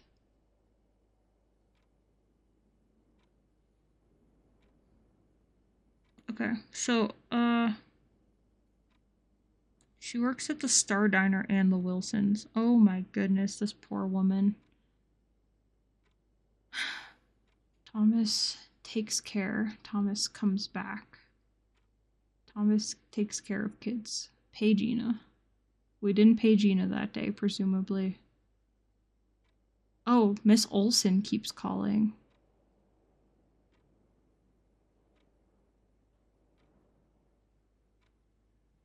Miss Olson was the teacher, I think, right? Or was that Gina? No, that was the teacher.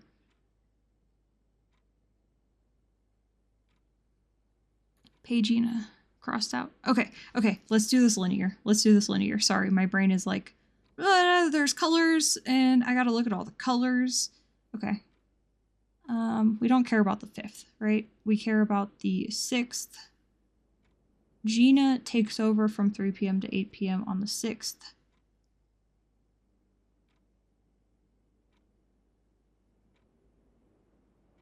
But Thomas was already in Vegas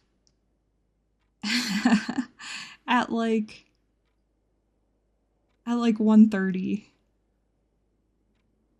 Oh man. Okay. Thomas goes to Albuquerque. Oof. This is rough. Day off. Grocery shopping. Crossed out. Thomas comes back. Pay Gina. Crossed out. Wilson's. Star Diner. Grocery shopping. Crossed out again. Wilson's. Star Diner. Grocery shopping. Thomas leaves Torino. Star Diner. Wilson's. Star Diner. Wilson's. Thomas comes back. No grocery shopping. 18th. Pay Gina. Gina has a family gathering from noon.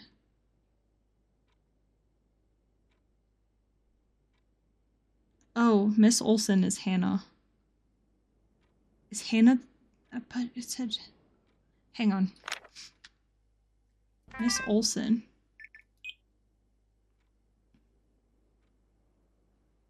Gina, or is this Hannah? Now I'm in the shenanigans. This is Miss Bird, Nicholas's teacher. So this 9753 number is either Miss Olson or Gina.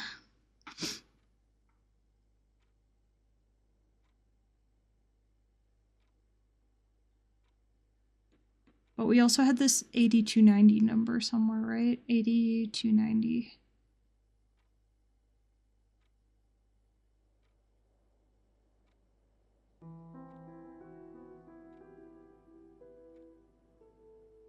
Miss Olson keeps calling.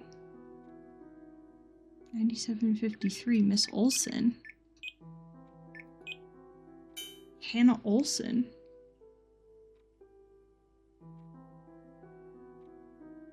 Is 9753 maybe, because she keeps calling. Interesting. Okay. And Gina has a family gathering from noon. Wow. Interesting. Okay.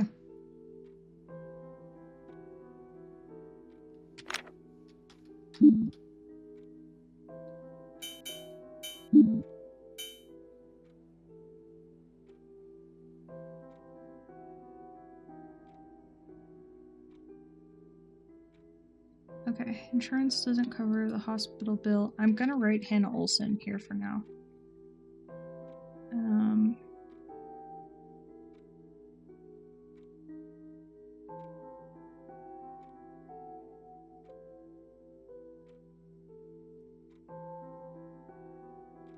Thomas was in Nevada.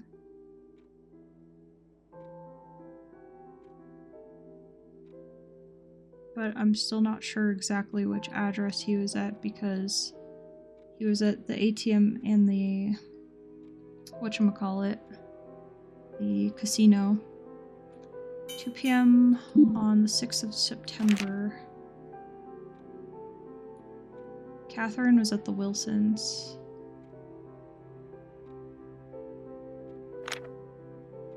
Do we have the Wilsons address? Oh, it was on the check in not this room. Check. In here. Oh, stop. Okay. Can I take a picture? Yeah. 4572 Charter Street, Santa Clarita, California. I already forgot. 4572.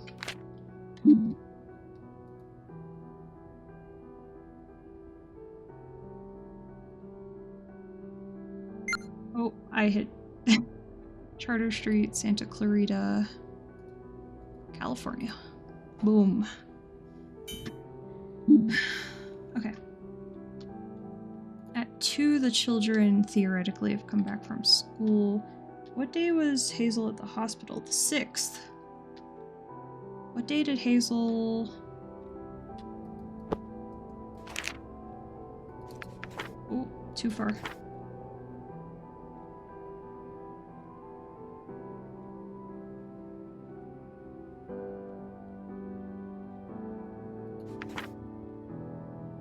Yeah, she was getting tired and sleepy and hungry the 3rd.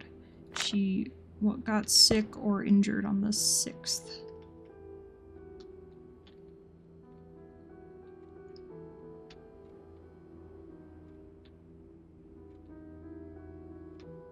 Getting my child's eye view of the world.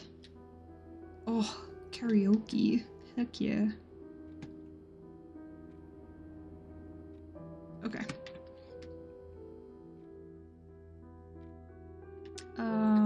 Right. So depending on... Oh, okay. 2 p.m. on the 6th. Hang on. My brain is rolling around in circles. 2 p.m. on the 6th. At 2:05 p.m., I was dispatched to 2839 Garner's Ferry Road. Garner's Ferry Road. 2839 Garner's Ferry Road. That's where the kids were on the 6th at 2 p.m. 2839 Garner's Ferry Road, Los Angeles.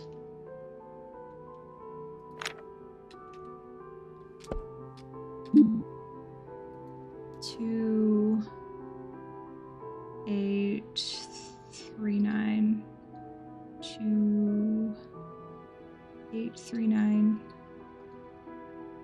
Garner's Ferry Road.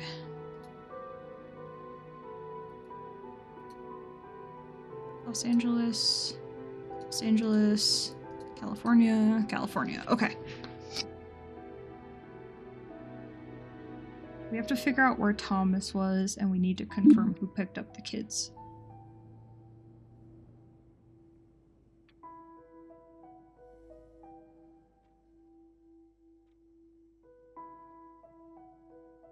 She asked Thomas to pick up the kids.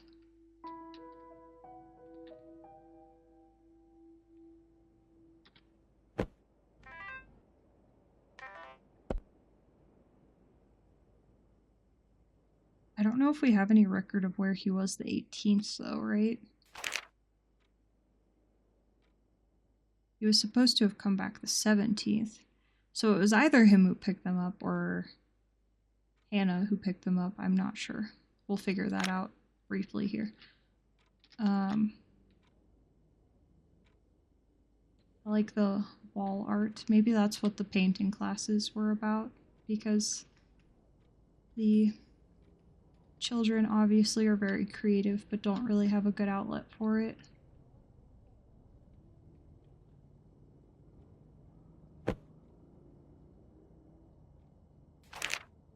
Angelwood Public School District.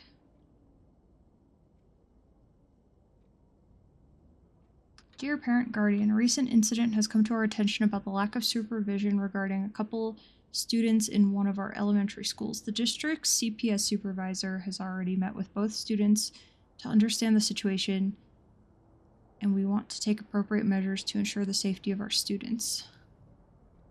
At the request of the district's CPS supervisor, we will require all students, elementary or under, to be dropped off and picked up by parents/guardians at bus locations. So at 1:20, the children need to be picked up in front of Bloom Mead Park. And presumably the CPS supervisor is Hannah Olson.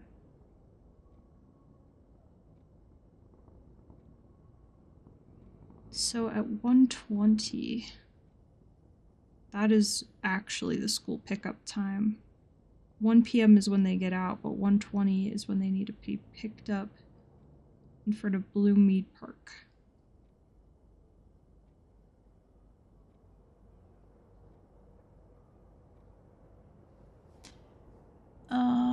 Are any of these names relevant? No. Okay.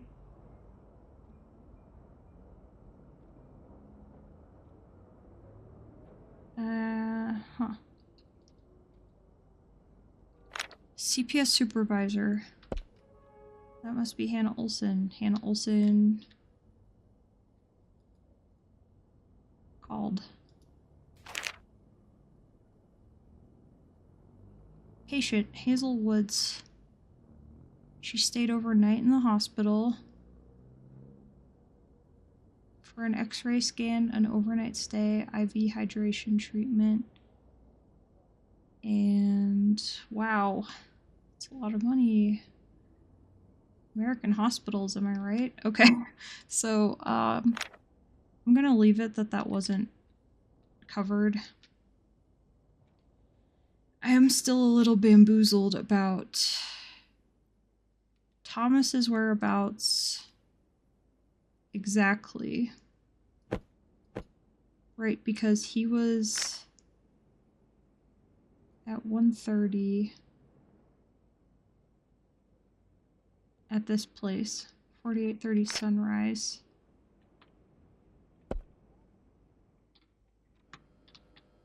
And oh, 4830 Sunrise. Okay, so he was still there. He was there the whole time. 4830 Sunrise Road.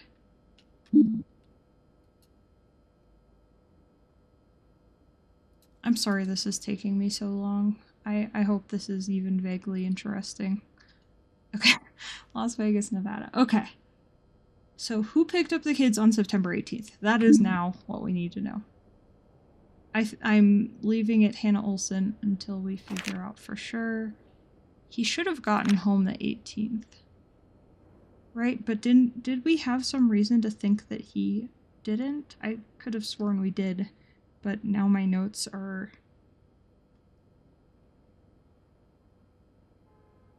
Oh yeah, he was somewhere at 12 that day. Here? No.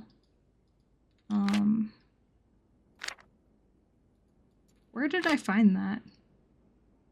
Oh, down here.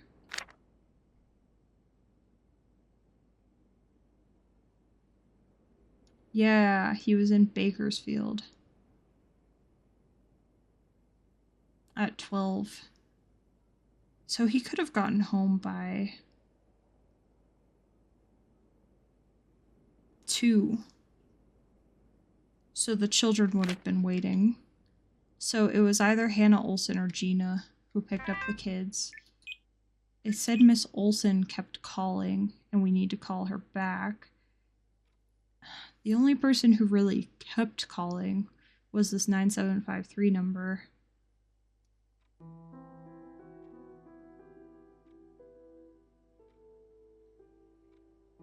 $82.90 only called once. 9753 said they're going to take it into their own hands at 1:45 p.m. Okay, I'm saying Hannah Olson. These are my final answers.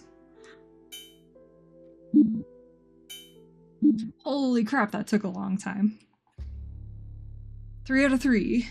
Let's go, baby. I'm sorry that took so long. I'm not sure if I want to start another case or if I just want to call it here because it's been 2 hours to do 2 of these cases. Okay. Yeah. Which case file would you like to tackle? So does it tell me? Does it tell me? Yeah, I got 3 out of 3. Okay. Heck yeah, I'm a genius. Why don't we do some of this one, the 4th floor case file? We'll do some of it. We'll see how it goes. Maybe this one will be... I'm not going to say it. I was going to say maybe this one will be faster, but I doubt it. But we'll at least get some of it looked at. Oh, there's multiple apartments. Yo! Okay. Wait, so now there's 2 more scenarios. There's so much here! Okay. Wow. And then, oh, no, go back. I didn't want to do that. I assumed there would be multiple choices for this one too. I don't want to do Bloodbath 3 difficulty right off the bat. I'm gonna keep these notes because of how ridiculous they look for now. Just in case. To show somebody the inner workings of my brain or something. Can you stop loading Bloodbath, please? Please stop. It's taking so long to load. How much blood are we loading? Hey, I need you to stop. Loading complete. No, Good no, luck. stop. No. I'm gonna stop. I'm going to exit. I don't want to know. This one looks like the magnum opus of the case files. This one looks like the one. Yeah, okay. That looks like the one you do very last. Which case file would you like to tackle? So, not that one. Not yet. Oh, no, that one's the one. The question mark. Let's try the 4th floor. We'll start one of them.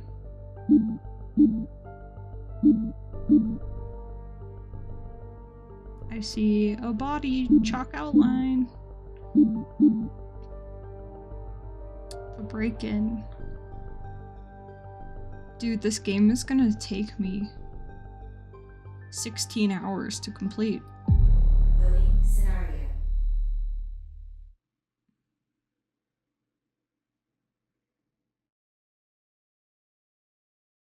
I'm really enjoying it. I hope it's enjoyable to watch. And I hope I'm adequately getting my thoughts out into the world. I know they're quite jumbled. But that's how they are in my head, so I'm just trying to convey how I work through them for this. Loading complete. I Good hope luck. that's fun and interesting and not annoying.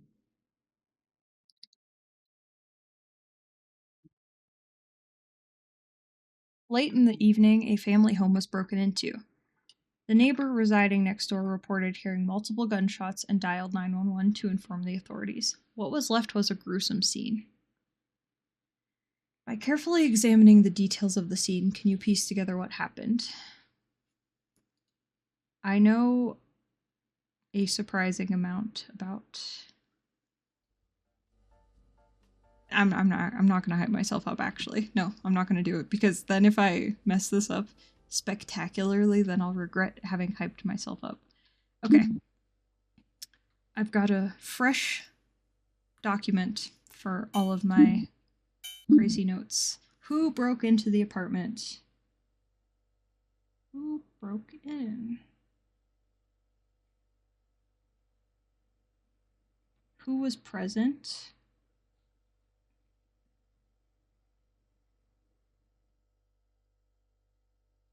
Who was killed?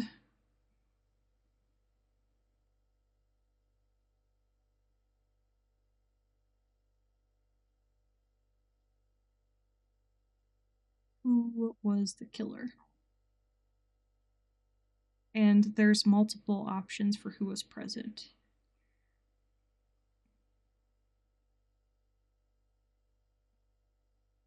These are our questions written at the top. And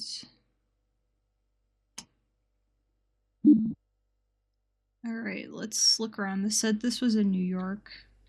We really are. I guess 402, is that the neighbor who called, or is 403 the neighbor who called? Maybe we should interview the neighbor. Nah. This isn't LA Noire. You know, that's the thing. I think, not to hype myself up, I think I would be a really good detective as far as like investigating scenes and putting clues together part goes, but I am so bad at social cues and like reading people's faces and determining if people seem to be lying or not. That part I would struggle with, I think. July 2004. Sarah's birthday is the 22nd. We've got the name Sarah. Okay. 15th is the last day crossed off. There's yellow highlighted days. That's interesting. Maybe I'll try to use the camera function to kind of put all these pieces together so I don't have to run back and forth for these things. I've got my Apple Pencil in my hand and it's making it hard to use the mouse. Oh, the sour mints again. Guys, do these still exist? Can somebody tell me if these still exist? I really don't know if they do. Serene jewelry and loans. 1 diamond wedding ring. Purchased or sold? Purchased. Purchased? Yeah.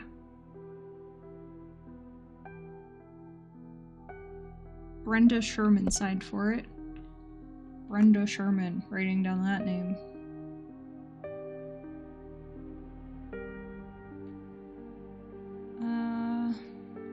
What is this jewelry store? Serene Jewelry and Loans. Okay. Is 212 actually a New York area code?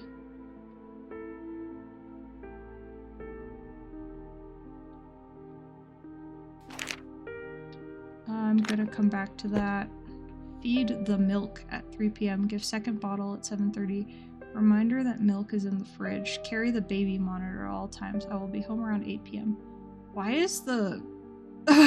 Why is it having this weird blur? Okay. So there's a baby. Baby. Writing baby.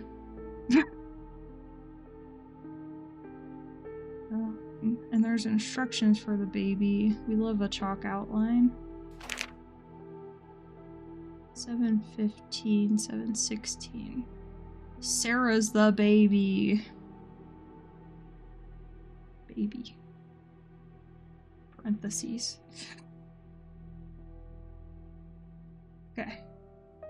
Sarah was not as fussy today. She drank the same amount as usual, however, she hasn't pooped yet. She got milk, she got sleep, she had some food. The day before, she drank a bit more than usual. She pooped once, went to sleep. She's super cute when she sleeps while clinging to her blankie. Oh, little Sarah. Little baby Sarah. So, presumably, it's her first birthday on the 22nd. The last day crossed off was the 15th, and the last day with notes was the 16th. So I'm guessing incident occurred the 16th, because that tends to disrupt people's regular activities and habits. Willem Dafoe has a book. Just kidding. Okay, sorry. This is cute. Oh.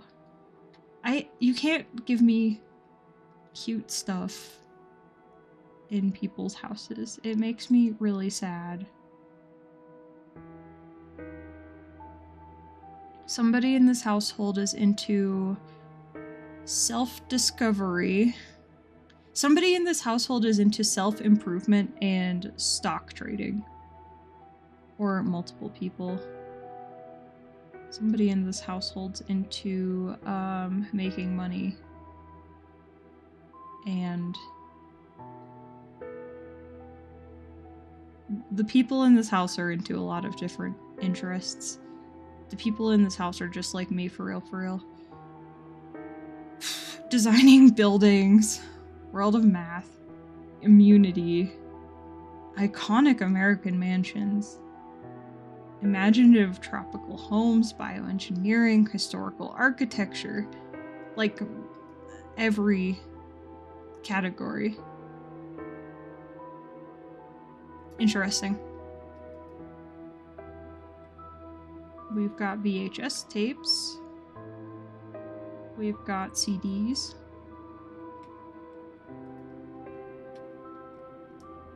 Coffee. How a Bean Conquered the World. These people are well read. Maybe. They've got like award-winning essays, books and movies. Kind of wild. Price of art. Though I will say these people seem quite interested in making money and displays of wealth and things like that.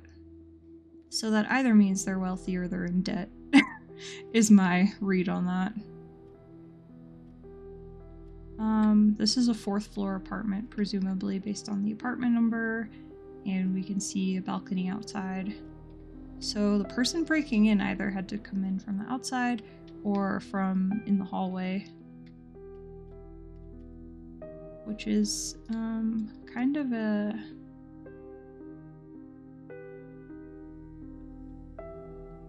I don't know, seems more personal than just if you were to break into a ground floor place that's easy to get into.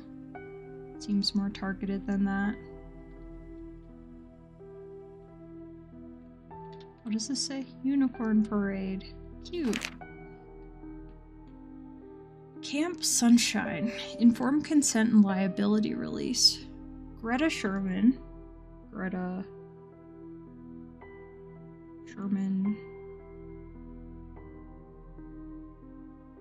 Lori Sherman. Brenda Sherman. This is a lot of Shermans. Okay.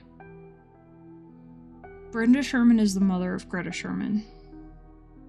Do I have to make a family tree now? Mother. Daughter.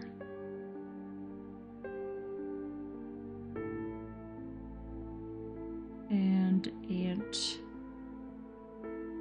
of Greta. I spelled Greta wrong. I'll know what I mean later. Insurance information for Greta and Brenda. Presumably. Well, okay, wait. Greta is the camper. Greta was born in 96. They signed this in 04. So she's help. 8 years old.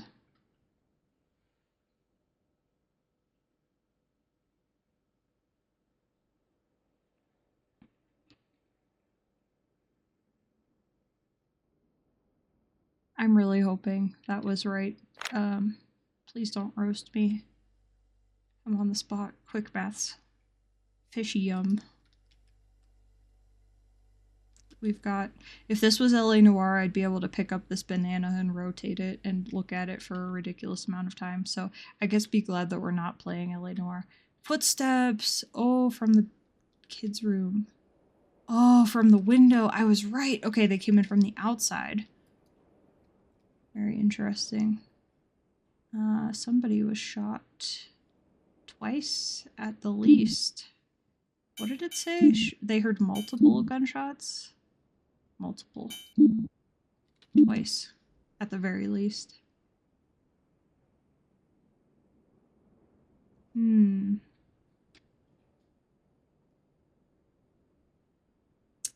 Interesting. Okay.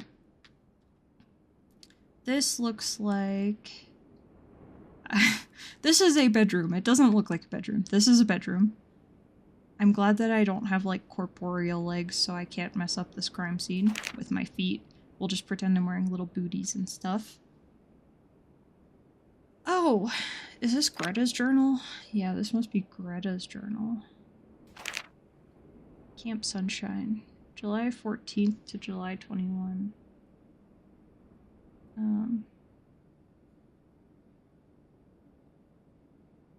at camp 0714 to 0721 is my assumption at the moment, unless we have reason to believe otherwise. The 17th, so at camp, I did really well in all my tests. Oh wait, this is from 2004. What year did she go to camp? 2004?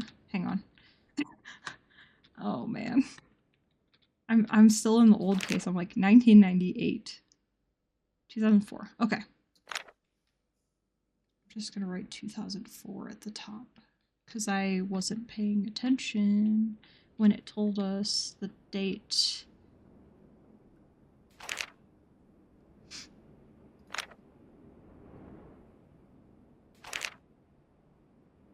Okay, I did really well in all my tests. I studied really hard. I still have 2 more tests to go, but I wanted to show Mommy and Daddy. Maybe they will become happy if they see how smart I am, but Mommy was angry and said Daddy wasn't coming home anymore. Did Daddy get a timeout? Oh. Uh-huh. Did she not end up going to camp?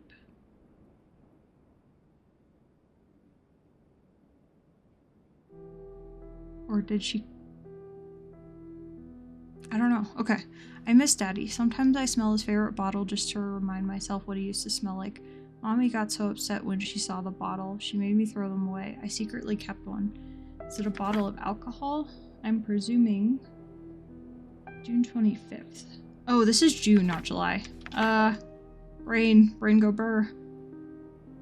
Mommy is so busy. I don't really like having babysitters. If only Daddy and Mommy can make up. But it is too late. Mommy and Daddy are liars. They told me I always need to make up with my friends when we fight. They told me to forgive Sarah whenever she takes and breaks my stuff. But they don't make up. Even though they aren't together anymore, I still hear them fighting over the phone sometimes. Mommy says she is going to keep Daddy away from us. Daddy says that he's going to rescue us from Mommy. Why can't they just stay together? Interesting. Hey, where's this bottle that you hid? Do I have a flashlight? I do. Okay, L. Eh.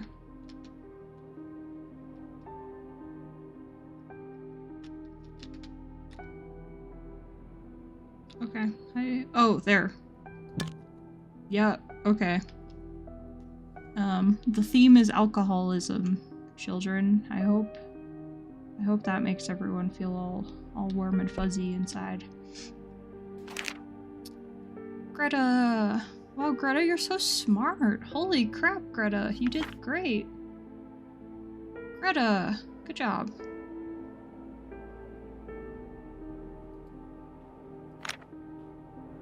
Greta's a smart kid.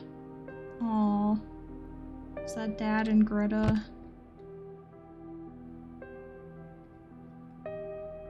Greta is such like a grown-up name. I know every grown-up was a kid at some point, but Greta is just like such a grown woman name. Oh, little puppy stool. Bob the Blob. Oh.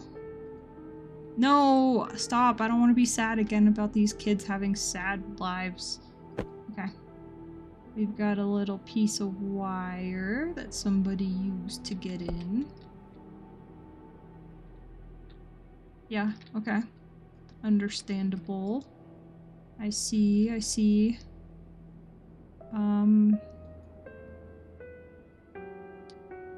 Do 8-year-olds blow dry their hair? I wasn't blow drying my hair at 8, but also I was feral as a kid and still kind of am feral.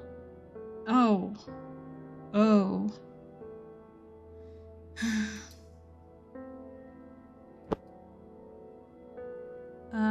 Here we've got a 9mm pistol. Manual. Some 9mm ammo. Good on you for keeping the gun in the safe. That is responsible. This is Greta Peterson is what she was born as. Clyde Peterson was the dad.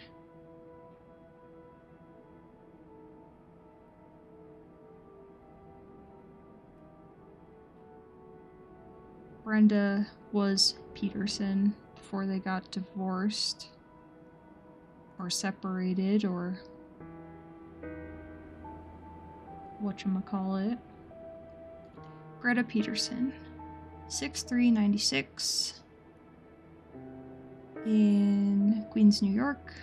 The hospital, Brenda, Sherman, and Clyde Peterson. Brenda signed as Brenda Peterson.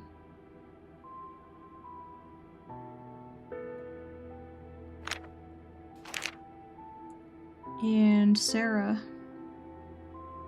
she was born in 03. So yeah, that would be her first birthday on the calendar there. So this separation or divorce is very fresh. And we've got a stack of cash in the safe. We've got... Excuse me, what is that? Is that the gun case? What? Okay, I can't really see. I like that there's an Etch-a-Sketch in the safe. That feels out of place. Presumably the gun was in the safe. Oh, okay, so they had a window planter. And that's what he tracked into the house. Did he drop his wallet when he got in?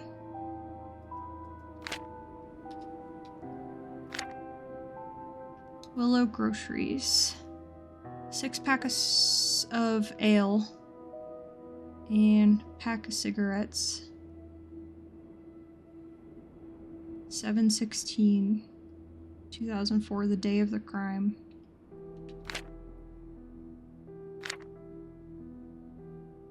Oh, hey, stop. 608 Highcrest Street, Queens, New York.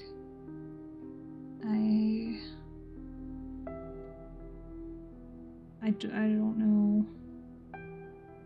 what this address is, because this isn't the address of the apartment.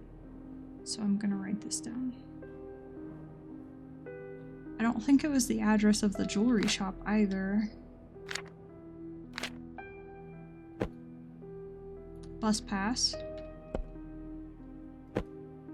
Library card, not signed.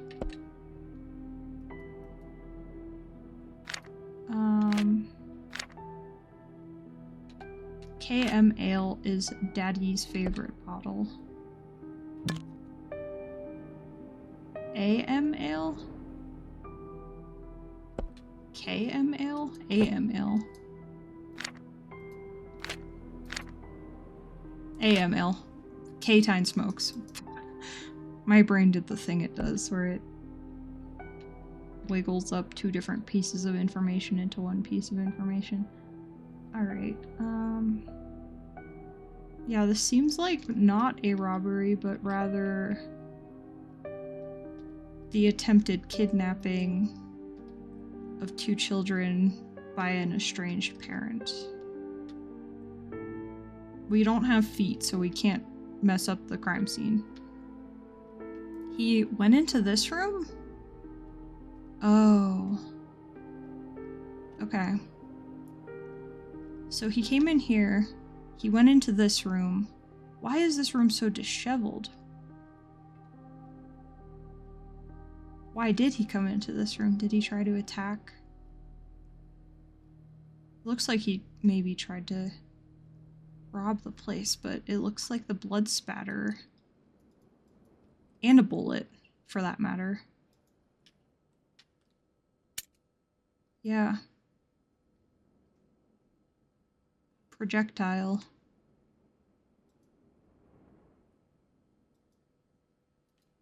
That is that one. And he was shot in the head when he was already on the ground. That's rough. I don't know what the laws are in New York, but I don't think you can get away with that, even if a person breaks into your house. That I think is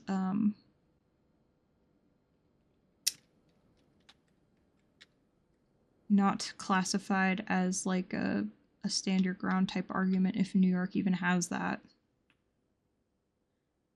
This room looks kind of packed up to some extent.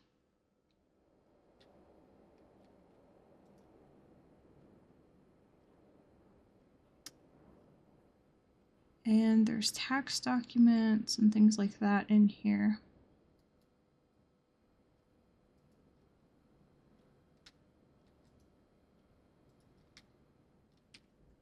Was he trying to get out this window? No, he was over there. Interesting. Okay, we'll put this together.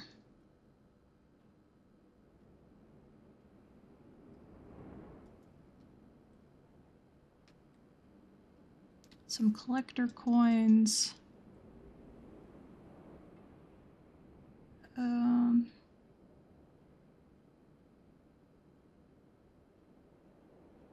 Medical clinic receipt for Greta. Oh, I keep hitting F for flashlight and it's L for flashlight.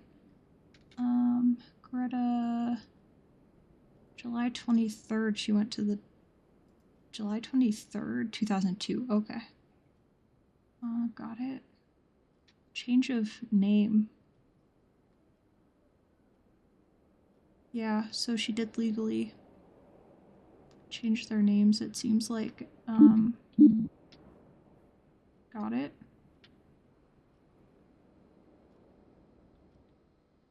There's really not a lot of stuff I can actually click on in this map. That's interesting. Yeah, lots and lots of tax documents. Individual tax return, not joint ones.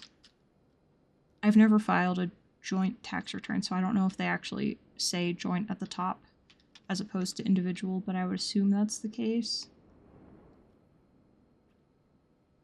Yeah, okay, so lots of forms and stuff in here. It does look like... Why is there so much? Oh, casings. There's the casing. We need to send this off for testing, ladies and gents. Ooh. Look at all those. Okay.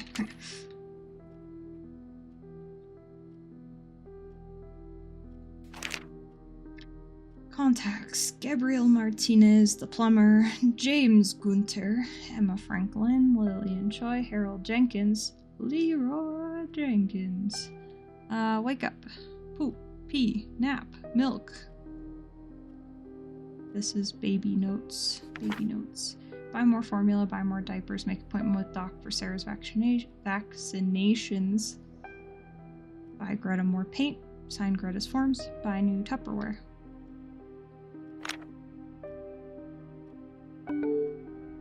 Oh, we got a computer, let's go. We got a basil plant, let's go. Oh. Oh, that's my flashlight. It's like, what is that? We've got ghastly orbs following us around. So, I guess maybe she did sell her wedding ring instead of purchase a wedding ring is what I'm getting from this.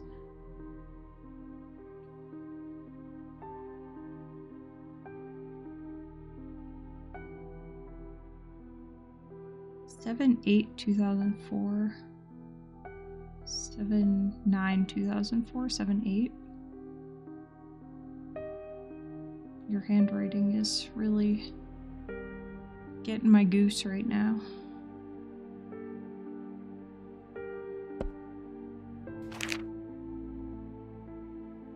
What day did it say that he wouldn't be coming home anymore? Did this all happen really, really fast? What the heck? Okay, that happened in June. Right. Okay, so in July she sold the wedding ring. In July...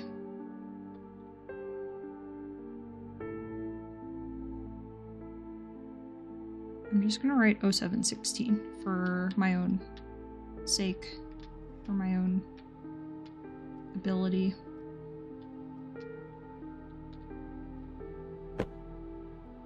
Baby monitor. Bowl of strawberry... Bowl of strawberries. 1 bite out of a chocolate. Who was in this room?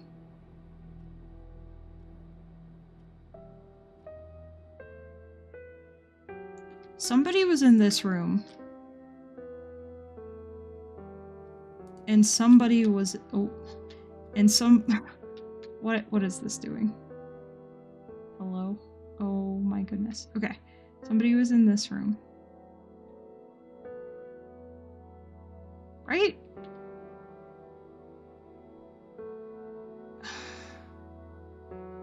Okay, hear me out, right? This person came in here, got shot this way. So whoever shot them was in this chair, presumably. That means somebody else was out here eating snacks, because who just leaves their snacks to go in the office? You bring your snack with you or something, right? And the baby monitor's out here. So somebody was working from home, presumably, and somebody was watching the baby, presumably.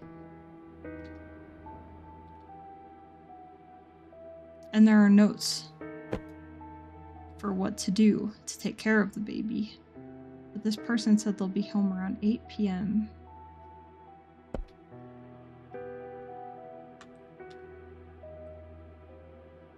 And this person's wallet, oh my goodness, ugh. It's like the game is just chugging all of a sudden. 608 Highcrest Street. Time of this transaction was before noon. Time of incident was, it said vaguely, late in the evening.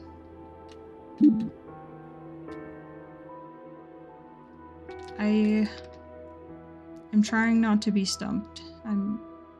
I think I'm pretty much there, actually. I'm gonna read the emails, I'm gonna read this, and we'll know.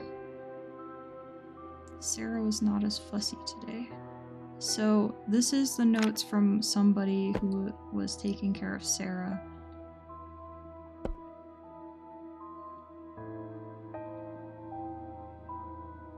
Oh, maybe this person was having a snack. They heard a commotion. They knew where the gun was in this room. No, they would have had to have run past that room, though. I mean, they probably heard it on the baby monitor. Was the gun in the desk, do we think? Okay, stop. I need more information before I keep doing this.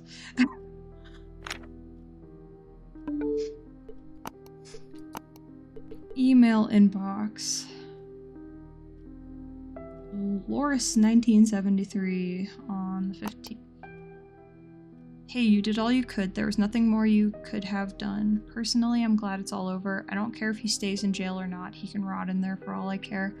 I feel like you need time to heal and move on. If you need to talk or need help with the kids, you know how to reach me. Is this the... Yeah, this is the aunt, I think, right? But we'll double check that. Stacy. Hi, Mrs. Peterson. Unfortunately, I won't be able to help you this month as I'll be out of town for most of July. However, I do have a friend who I think would be perfect for the job. She has a good track record, and I can personally vouch for her. 2853. Babysitting for July. This is... We received a request to change your address and name. We have processed the change to your address. Oh, that is her address, 608 Highcrest Street. Okay, so she moved. The updated address will show on your next bank statement. However, in order to have your name properly changed, we will have to ask you to stop by a local branch with a legal government-issued ID. Okay, so this is her address. He figured that out and wrote it down. Hi, Brenda. Unfortunately, your schedule changed slightly. With the care center being understaffed at the moment, we'll have to ask you to come on Wednesday and Thursday. The hours will still remain your standard hours, 1 to 7.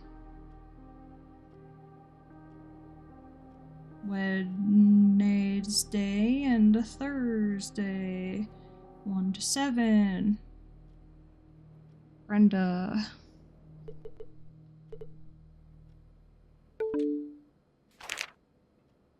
Okay, so whose number ends in 2853? Lillian Choi. Lillian Choi.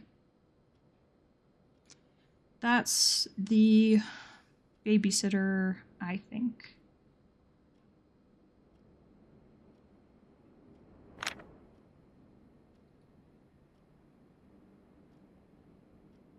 Somebody started dialing 911 here. Oh, okay. There's a call log. Okay. 2013. I have to do my phone number shenanigans again, don't I? Okay. Yesterday. These are all outgoing. No, these are all received calls that were answered. Received calls.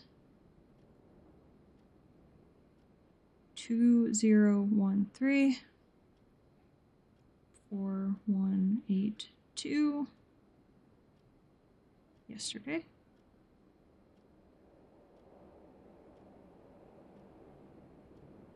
$9.25.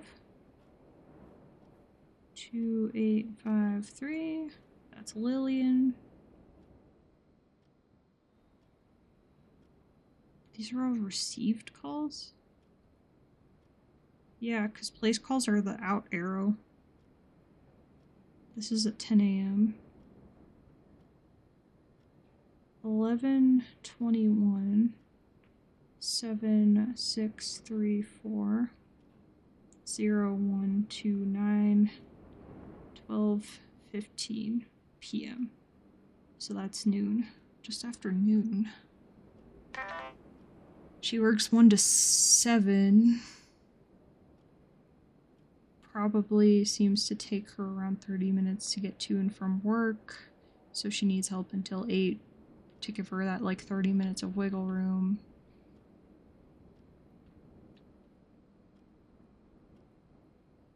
I would assume the gun would be in the safe though, not in here. I think that's bizarre.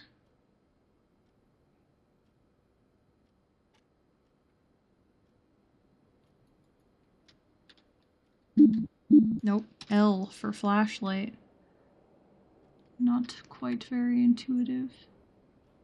Is this just like over-the-counter medication? Yeah, I think so. Okay.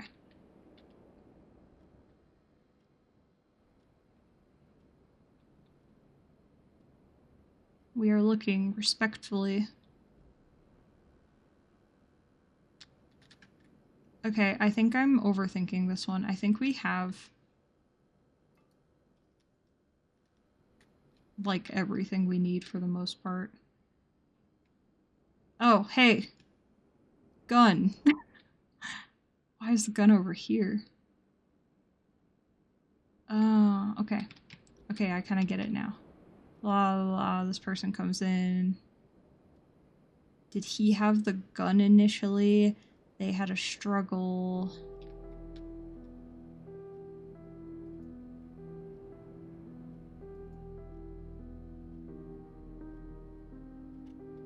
Or was the gun in this drawer?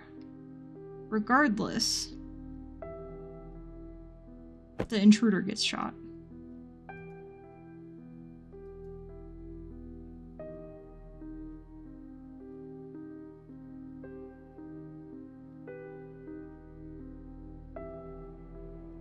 Okay.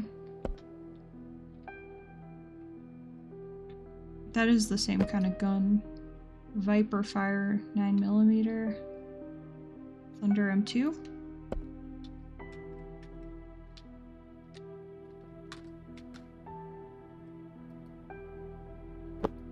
No. Uh-huh. Interesting. The plot thickens. Okay.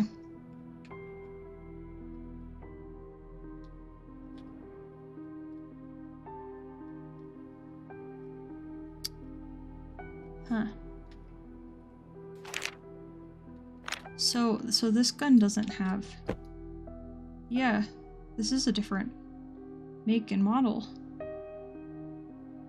There wasn't a serial on the document that I saw.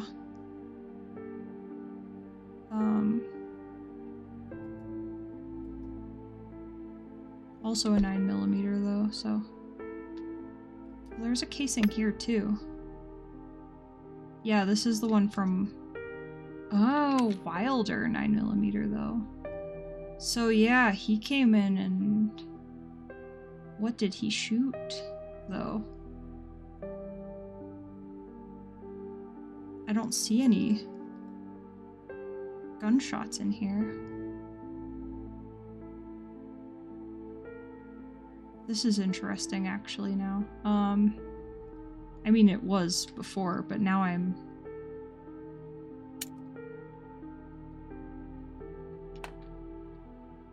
Both guns. I noticed the protection order paperwork. I'm getting there, hang on. Okay, so he started going this way.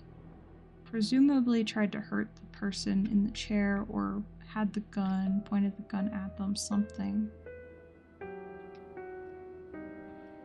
They had their own gun though.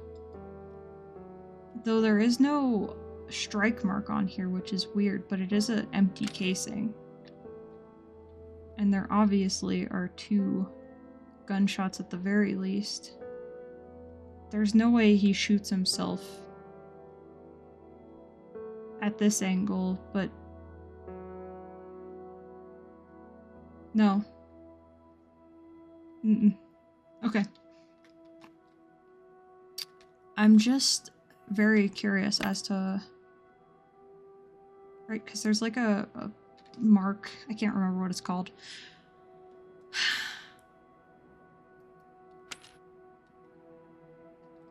What did you shoot at? For your casing to fall right here and for your gun to be here. I don't see any marks whatsoever. Unless I'm just being exceptionally goofy right now. Right, there should be like a bullet somewhere, a projectile.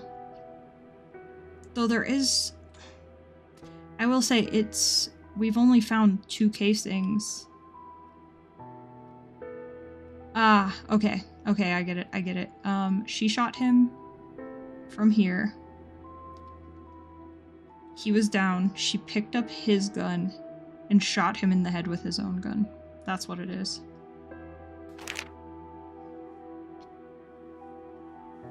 Okay, Clyde Peterson, temporary restraining order. Brenda Peterson is the protected party. Her lawyer is Stanley Colt. Supreme Court, Queens County. There's a corresponding case number. Clyde Peterson is the restrained party. He's very tall. 6'5". Brown hair, green eyes, 36 years of age. His address is different. He is the ex-husband. And Greta Peterson is an additional protected person. She was 7 years old, not quite 8 yet. Okay. And it's a court order. Expires February 3rd, 2005. So this is an approved restraining order. And an active restraining order.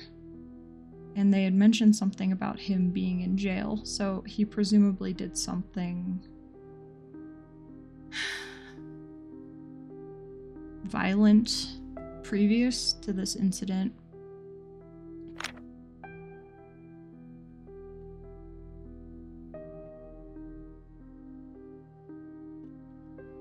Okay, I feel...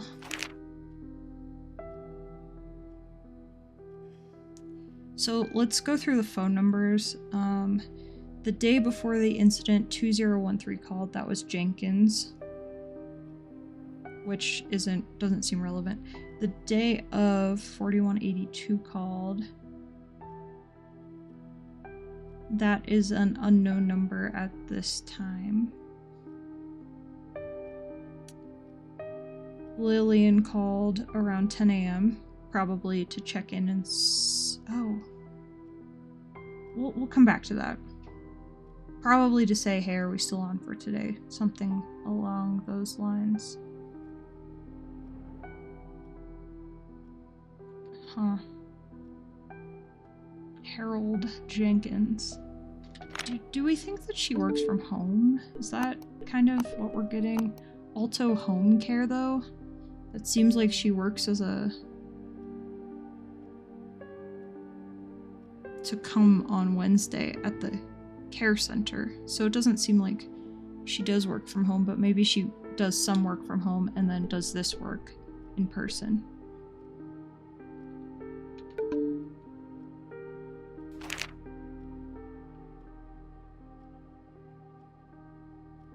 After Lillian called the day of the incident, 7634 number called. We don't know who that is. And also the day of the incident, 0129 called, and we also don't know. Interesting.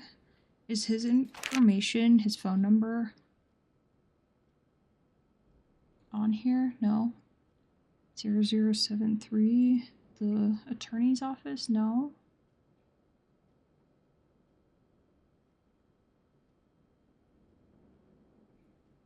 Okay. I think I'm going a little too deep into this. I feel like I have the information needed to answer the questions. 0129 is Lori. So Lori called at 12:15. 6426 is Brenda's number.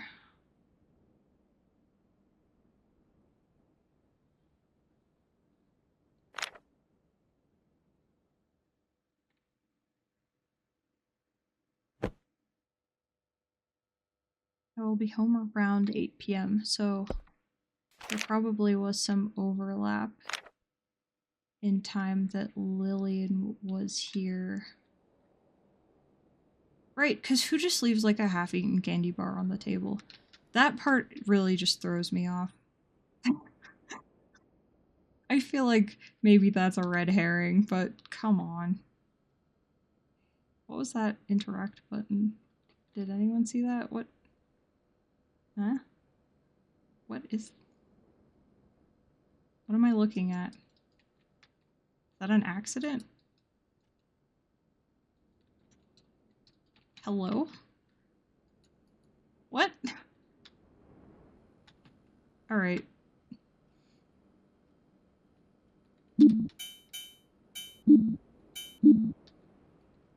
Who broke into the apartment? Clyde Peterson. Who was killed? Clyde Peterson. Who is the killer?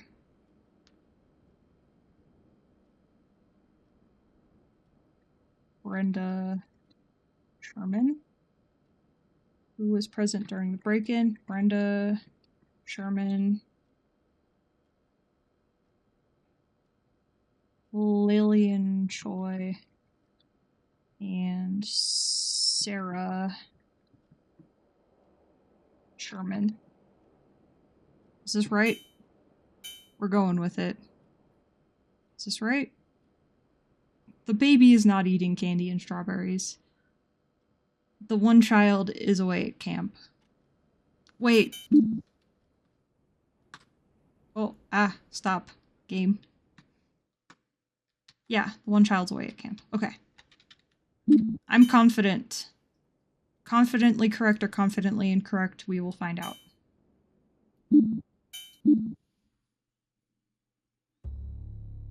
3 out of 4.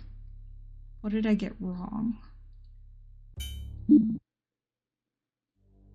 Which case I file wonder. would you like to tackle? Was Lillian not there? Did she just bite a candy bar and leave it?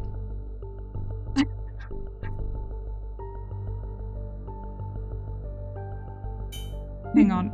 I'm gonna go back and I'm just gonna remove Lillian and see if that's right. Loading complete. Good luck.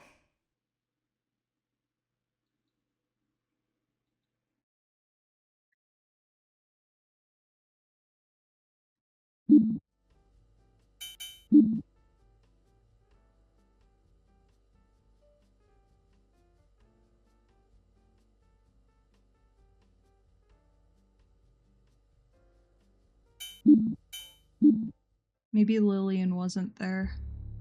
No. Interesting. Huh. Which case file would you like to tackle? Wait, does it count that he was present when he was killed? Because I feel like obviously he was present. Loading Now I'm just like scenario. brute forcing this, which is Loading kind of complete. ridiculous. Good luck.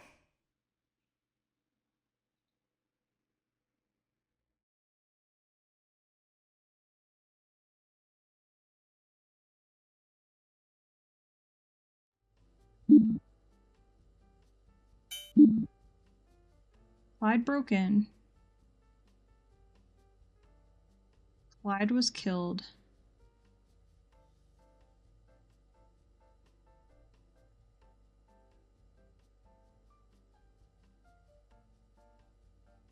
Brenda shot him. Brenda was present. Sarah was present. I mean, he was present when he was shot, right? Or is that not what we're going for here? What if we delete all of these and just...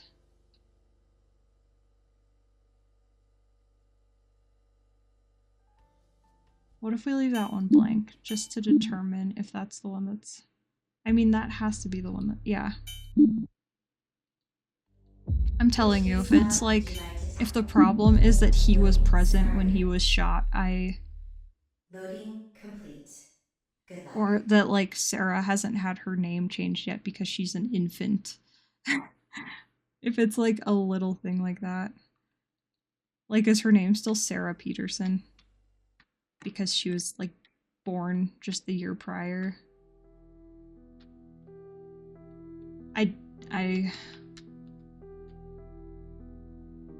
Maybe.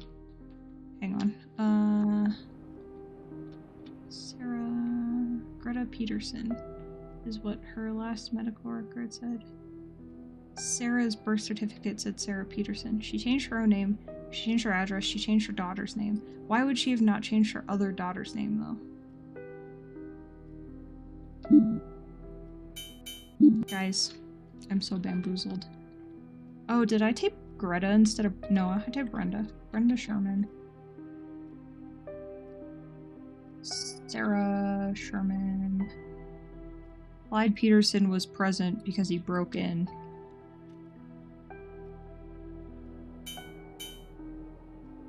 Thought Lillian Choi was present. Is that not correct? I feel like there's a little bit of overlap. Oh. It was like the... You were present when you were shot. Which case file would you like to tackle? Okay, so Lillian... That is weird. That is a weird kind of like red herring in the living room. Because who bites a candy bar and just leaves it on the table?